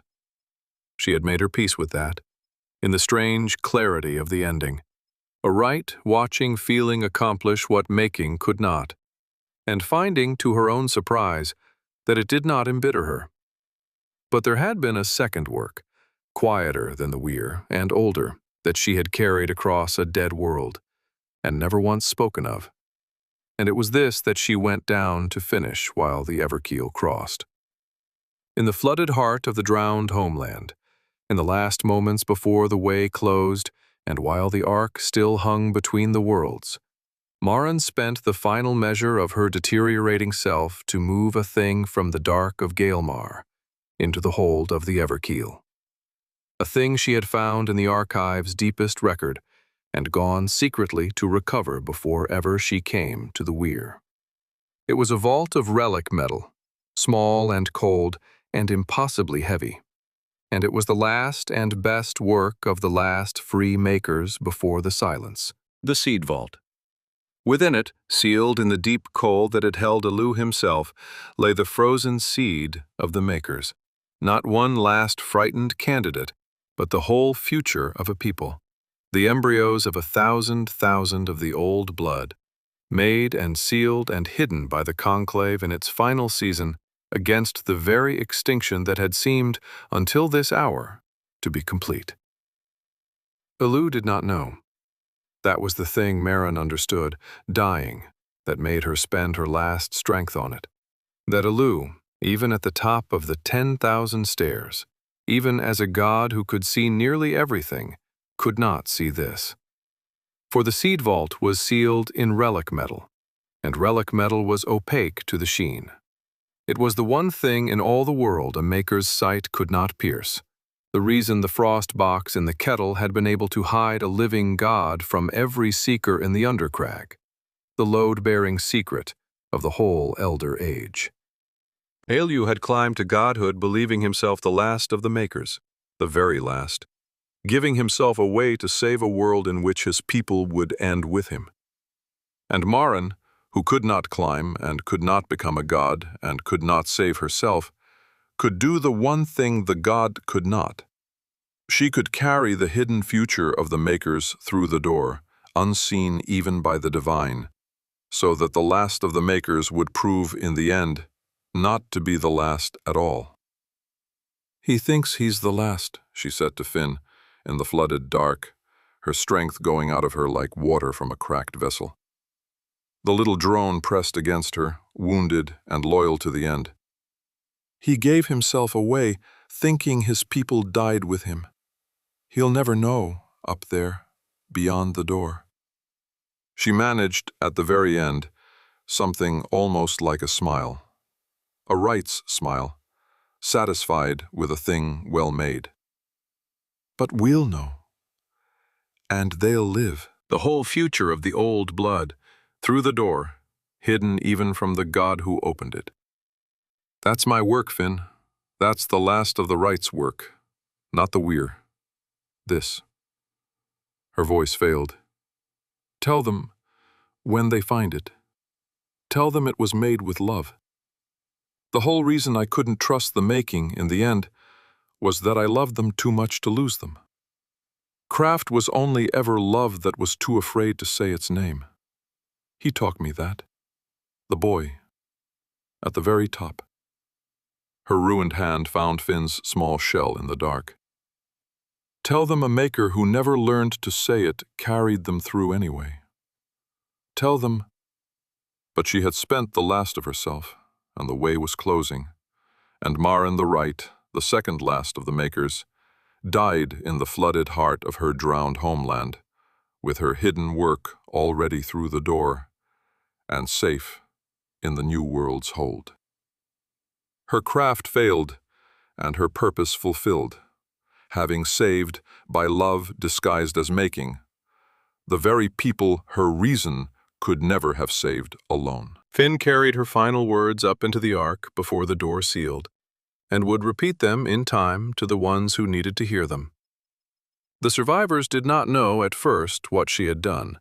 They knew only that she was gone, lost with the drowned world behind the sealed door, and they grieved her as they grieved Aleu, the two last makers, the god and the right, faith and craft, both spent in the same hour to carry a world through to safety, and neither of them across the threshold to see it. The Everkeel came to rest in the clean sky of the new world, bereaved of both its saviors, carrying a remnant that had lived because two people had given everything and asked for nothing, and not knowing yet that the greater of the two gifts lay unopened and unseen in the hold, waiting. They came down at last into a green valley on a living world, under a sky that had never known the wither, and the ark's ramps opened onto grass, and the frightened remnant of a dead world walked out, stunned and grieving and alive, onto the soil of a future. Korth carried Aleu's shed body down the ramp himself, and they buried it there, in the first grave of the new world, beneath a stone veil raised with the last of its failing strength. They had no words for it that were adequate, and so Korth spoke the only ones that were true, that here lay a boy who had been told the only sin was to die, and who had learned there was a worse sin, and had spent his whole self to avoid it, and had saved them all. Saren wept, Renna held Korth's hand, and Vale, torn and dying and 1,000 turnings old, stood over the grave of the charge it had kept since before the drowning, and did not fall, because it had one thing left to do and would not let itself fail until it was done. They called the valley Sion's Rest, after the elder Wight who had made Vale and hidden Aleu, and set the whole long chain of their salvation in motion 1,000 turnings before any of them were born. And in the turnings that followed, they did the slow, warm work of the living. They built. Maren's works did not die with her. Her motes had come through the door in the Everkeel's hold, and though their maker was gone, they remembered their making, and under Vale's guidance and the survivors' hands, they were turned to the greening of the valley, clearing, terracing, coaxing the new world soil toward orchard and field, raising from Maren's self-replicating craft the towers and printers and gentle engines of a colony taking root. The Wight who had trusted the making over everything had left the survivors a making that would feed them for generations. It was, Korth thought often, exactly the memorial she would have wanted, and exactly the one she would have been too gruff to ask for. Korth grew old in the New World, which surprised him because he had never expected to grow old at all, and had certainly never expected to do it happy. He and Renna became mates in the first spring at Sion's Rest, in a plain ceremony under a sky neither of them could quite believe was safe. And if anyone thought it strange that a deposed queen and a slum thief past his best turnings should find each other at the end of the world, no one said so, because everyone at Sion's Rest had come through the same door and learned the same lesson. That you took the love that came to you and were grateful, because you had seen how easily it could all be lost. In time there were children, feathered, loud, entirely ordinary, the most extraordinary thing Korth had ever helped make. And he raised them in a valley on a living world and told them, when they were old enough to half understand, about the boy who had cut a sun in half and climbed 10,000 stairs and held a door open with his own dissolving self so that they could be born under a sky that had never known the dark. They did not entirely believe him. That was all right. He had not entirely believed it either, and he had been there. Seren healed, though healing was not the right word, and she was the first to say so. The dead did not leave her. She had never expected them to. You did not undo 100 villages by being sorry, and she was too honest to pretend otherwise. But she found in the new world a use for what she was that was not the fire. She gathered the broken. There were many of them at Sion's Rest. Soldiers who had done what she had done, survivors hollowed by the crossing, the guilty and the grieving, and the ones who could not forgive themselves. And Seren, who understood them because she was them, made a place for them. A fellowship, she called it, with only one rule. The rule she had learned from a child in a cold vault, that the door was open to anyone who wished to become better than they had been, and closed to no one but those who did not wish it. She healed a lost war orphan first, a scaled child named Krell, whom the crossing had left with no one, and in the healing of the child found the shape of the healing of herself, and around that shape the fellowship grew. And Sela came. She had survived the fall of the Dominion. She had come through the door with the remnant, a healer among the healers, not knowing that the officer she had loved and lost had crossed the same threshold. They found each other in the second turning at Sion's Rest, in the way such things happen in a small colony. A face across a crowded harvest, a stillness, a recognition. Seren, who had crossed a sea and a war and her own damnation carrying a single bent feather against her heart, stood in a field on a new world and looked at the one living person she had never stopped loving, and found she had no words at all. Sela had words. Sela had always had the words Seren lacked. "You came back," she said. "You said you never could. You said there was no road back to me after what you'd done. And here you are." "There wasn't a road back," Seren said. Her voice shook. "You were right. There's no undoing them. I didn't come back clean, Sela. I came back." She took out the feather, gray and bent and whole, kept through everything. "I came back less. Less of the fire. It's all I could manage. I found the thing that said no to the burning, and it taught me to say it too. And I spent everything I had left saying it in front of the worst dark there ever was. It's not redemption, I know it's not, but it's you," Sela said, "choosing me, finally, after all of it." And she took the feather from Seren's hand, and Seren's hand with it, and that was the whole of the reconciliation, because some things do not need more words than that. They led the fellowship of the broken together after that. The healer and the breaker turned something else, And if the dead still walked behind Seren, they walked now behind two people, building a place where the broken could become better. And that was as near to peace as Seren had ever believed she could come, and nearer than she had dared to hope. Only Vale did not rest, and Vale was failing. The wounds of the weir had never fully healed and could not. 1,000 turnings had worn the ancient guardian thin, and the last battle had cost it what little remained. It moved slowly now, and its silver had gone dull, and the survivors treated it with the reverence due the last of the wrought, and the keeper of the god they had buried. But Vale would not accept the reverence, and would not accept the rest, because Vale had one charge left. Not the old charge, the guarding of the last maker, for the maker was beyond guarding now, but a new one, taken up freely, which was the last and greatest work of a life defined by devotion.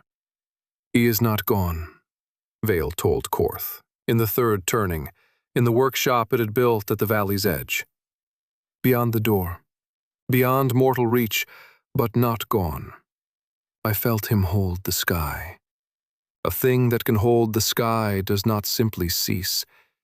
He is there, Korth." Somewhere on the far side, a god who was our boy, alone, having given himself away, believing his people ended with him. The dull silver face turned to the thief. "I mean to reach him. I mean to build a thing to look upon and speak across the void, the way the old rites did. Ansa's glass, the sky mirror that let a maker look upon and speak with the ascended. I have the memory of how it was made. I recovered the remembrance from the drowned archive before we crossed. And I mean to spend what is left of me building it, so that our boy is not alone beyond the door, and so that we may tell him," the tired voice caught, ancient and unyielding, "so that we may tell him he is not the last after all. For I have seen what Maren carried. I know what sleeps in the hold. And it is not right that the God who saved us should grieve, alone beyond the sky, believing his people died with him, when the truth is the opposite, and only we can carry it to him." Korth looked at the failing guardian, at the impossible labor it proposed, at the years it would take and the little of Vale that was left to spend on them. "Then you'll not do it alone," Korth said. "Whatever you need, however long." I held his hand on a stair once and told him I'd see him again. He held me to it at the end, made me say, "Until I see you again," instead of goodbye. His old voice was steady. "So I'm going to see him again, Vale. You build your glass. I'll believe in it for the both of us on the days you can't. That's a thing I've gotten good at these last turnings, believing in the boy." He put his hand on the dull silver shoulder of the oldest friend he had. "We'll reach him, together. As long as it takes." And so, in the green valley of a saved world, while a colony took root and children were born under a clean sky and the broken learned to become better, an ageless failing guardian and an old thief who had learned to hope began the last long labor of their strange, devoted lives, to build a window across the void, and reach the God they had buried, and tell him the one thing that would turn his grief to joy, that he was not, after all, the last of the makers. It took 5 turnings, and it very nearly took Vale entirely, and there were days near the end when the only thing that kept the glass rising was Korth's stubborn refusal to let the Guardian's faith fail before the work was done. For faith was the trouble, in the end. Vale's faith, which surprised them both. The ancient wrought had spent 1,000 turnings certain of its charge, and now, in the long grinding labor of the glass, it found itself assailed by the one thing that had never touched it before, doubt. Ansa's glass was a work of the Elder Age at its height, and Vale was one failing guardian working from a recovered memory with a colony's makeshift tools, And turning by turning, the doubt grew, that the memory was incomplete, that the making was flawed, that the God beyond the door could not be reached at all, that 5 turnings and the last of Vale's dwindling self were being poured into a mirror that would never light. "It will not hold the sheen," Vale said in the 5th turning, standing before the great disk of shaped relic glass it had labored so long to raise, beautiful and finished and dark. "I have made some error I cannot find. Sion would have found it. Ansa would have found it. I am only the servant they wrought to carry, not to make. And I have reached beyond what I am, and it is dark, and it will stay dark." The dull silver frame sagged. I have failed him. The one charge I took up freely, at the very last, and I have failed it. He will grieve beyond the door forever, alone, believing his people ended, and I could not reach him to say otherwise. And Korth, old now, his feathers gone gray, leaning on a stick beside the friend he had believed in for 5 turnings, did the thing he had gotten good at. "No," he said, "you haven't failed. You're just tired, and doubt sounds like truth when you're tired. I learned that a long time ago." He straightened, as much as his years let him. "You listen to me, Vale. I spent 40 turnings never believing in anything I couldn't sell.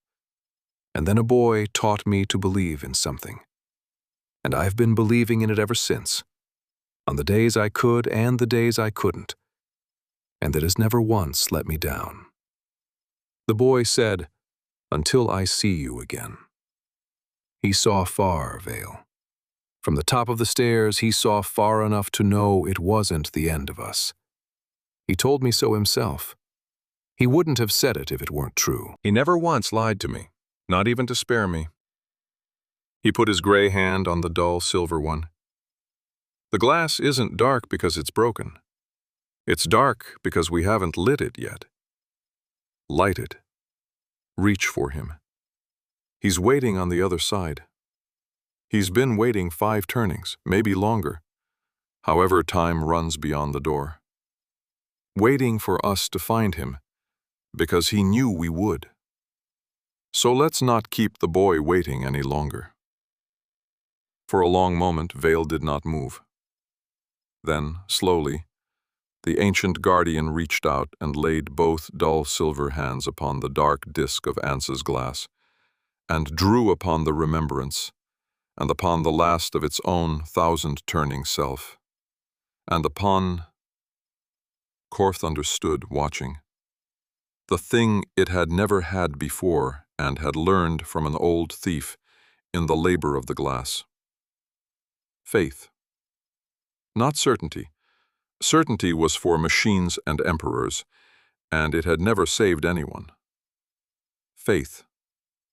The choosing to believe in the boy on the day you could not be sure was the thing that lit the glass. The disk filled with light, not lamplight, and not the raw white of the sheen, but something deeper and clearer. A window opening onto a place that was not a place, onto the far side of a door that had been sealed 5 turnings and forever. And in the light, slowly, as though drawing near across an infinite gentle distance, a face resolved. It was Aleu. Older and younger, and neither, the way a thing is that is passed beyond time. No longer the frightened child who had held Korth's hand on a stair, and yet unmistakably, wholly, the boy they had loved. His face lit from within by the vast, still light of what he had become, and wearing, across all his godhood, an expression of such pure and startled joy that Korth's old eyes flooded, and he had to grip his stick to stand.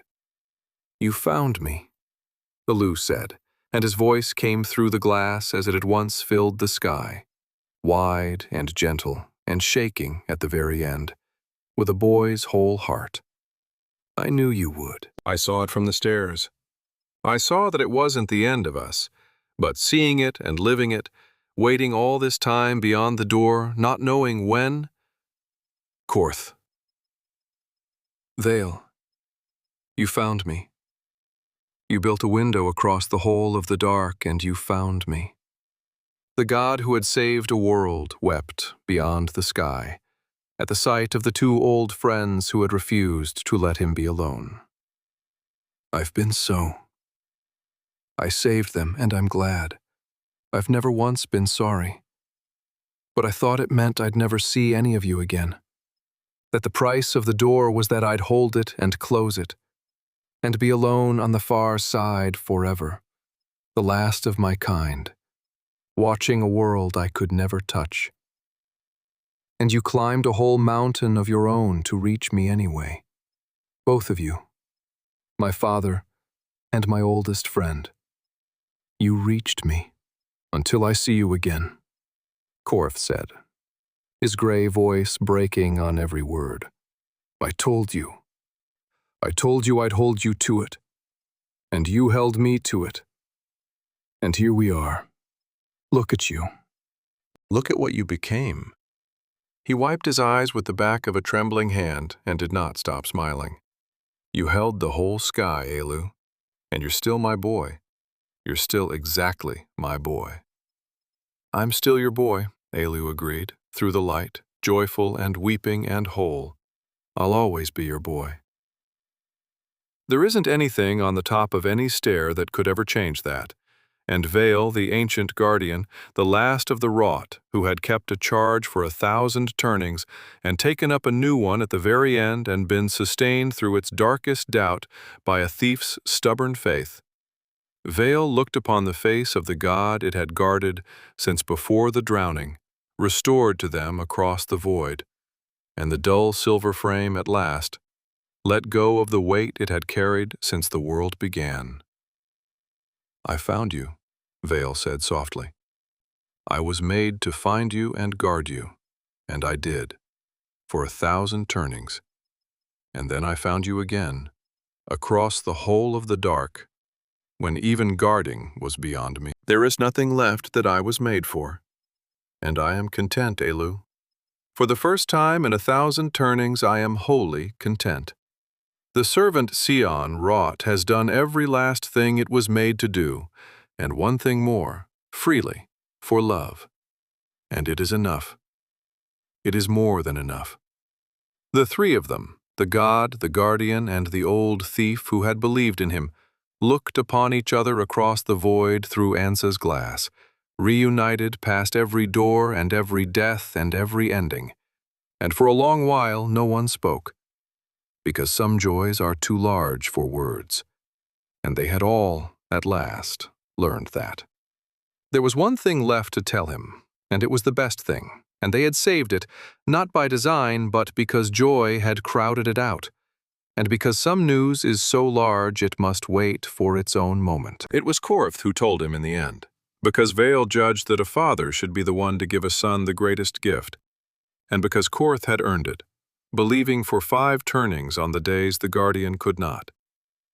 Aleu, Korth said, when the first flood of reunion had eased into something quieter, the three of them simply glad, across the void, to be in each other's sight again. There's a thing you don't know. A thing you couldn't have known, not even from the top of the stairs. It's the reason Vale and I never grieved you the way the others did. Not entirely. Because we've been carrying it 5 turnings, waiting to be able to tell you. The old thief's gray face was alight. You gave yourself away thinking you were the last, the very last of the makers, that the old blood ended with you, and that the door you held was a door out of a world where your people would die with you. He drew a breath. You weren't the last, Aleu. You were never the last. The face in the glass went still. Marin, Korth said, the other maker, the right. She couldn't climb the stairs, and she couldn't become a god, and her craft failed at the weir just like she said it would. But she did one thing you couldn't do, up there at the top of everything, seeing nearly all of it. His voice thickened. She carried the seed vault through the door. The last work of the last free makers, the seed of your whole people, the frozen future of the old blood, made and hidden by the conclave before the silence. 1,000,000 of your kind, Aleu, sealed in relic metal.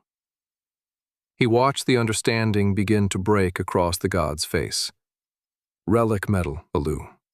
The one thing the sheen can't see through. The reason a frost box could hide a living god in a slum. You couldn't see it, up there. You can't see it even now, because it's the one thing in all the worlds a maker's sight goes blind to. You held the door, believing your people ended with you. And the whole future of your people came through that door in the hold of the ark, hidden from your own divine eyes, carried by a dying right who loved them too much to let them end. The face in the glass was weeping again. But it was a different weeping now.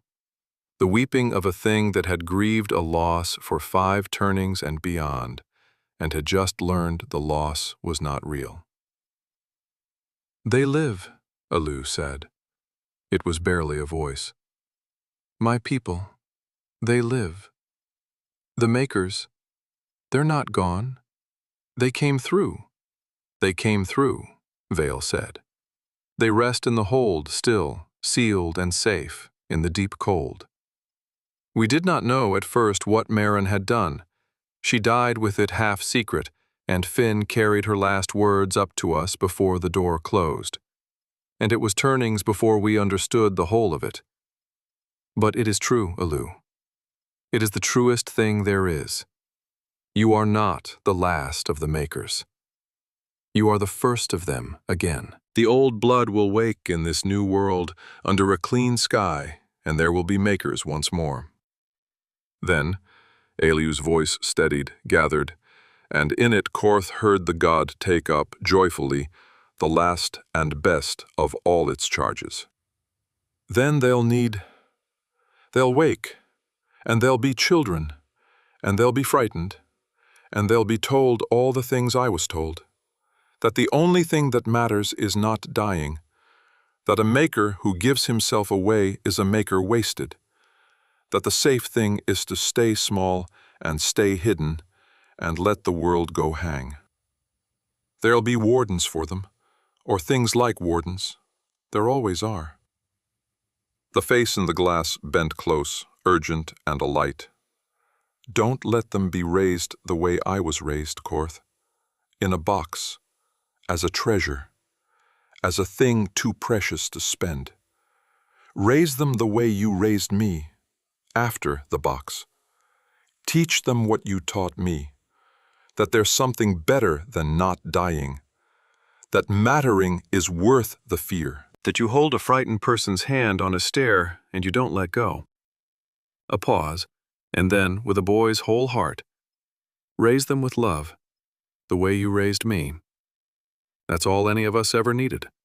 Not to be preserved, to be loved. Promise me they'll be loved." "I promise," Korth said. And Rena, who had come to the workshop in the light of the glass with the children, drawn by the impossible warmth of it, took his hand. And there were more of them now in the doorway, the whole found family the long road had made. Saren and Sela, and Krell grown taller, and Finn, who had carried a Wright's last words and outlived her to see this hour, perched, patient and loyal and whole.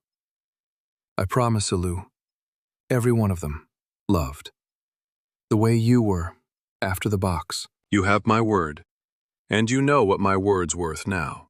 You're the one who taught me it was worth anything at all." And so it was settled, in the light of a window built across the void by a thief's faith and a guardian's love, that the makers would live again, in a green valley on a saved world, and that they would be raised not as treasures in boxes, but as children in a family, by the strange gathered kin the last of them had made along the road, the queen and the thief, the healer and the redeemed breaker, the ageless guardian and the loyal drone, and, present across the whole of the dark through Ansa's glass, The god who had been a frightened boy and had learned, from an old thief on a wet roof, that the only thing worth being was a thing that gave itself away for love.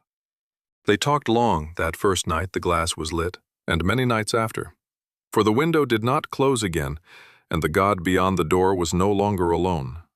And a father and a son who had lost each other across an impossible distance found that the distance, in the end, was only a door, and doors could be reached across if you loved enough, and believed enough, and refused stubbornly on the days you could not be sure to stop believing in the boy. Korth told Aleu of the colony and the harvests, and his loud ordinary children who did not quite believe the stories and would one day believe them entirely. Aleu told them what a god sees from beyond the sky, which was mostly, he said, the same thing an old thief sees from a wet roof.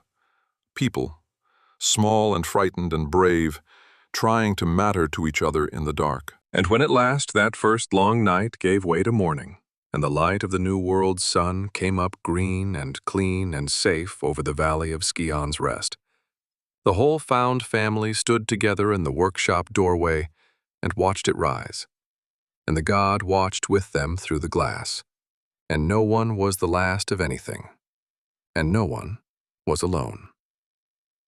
Somewhere in the deep cold of the ark's hold, the future of a people waited to be woken, and loved, and raised without a box.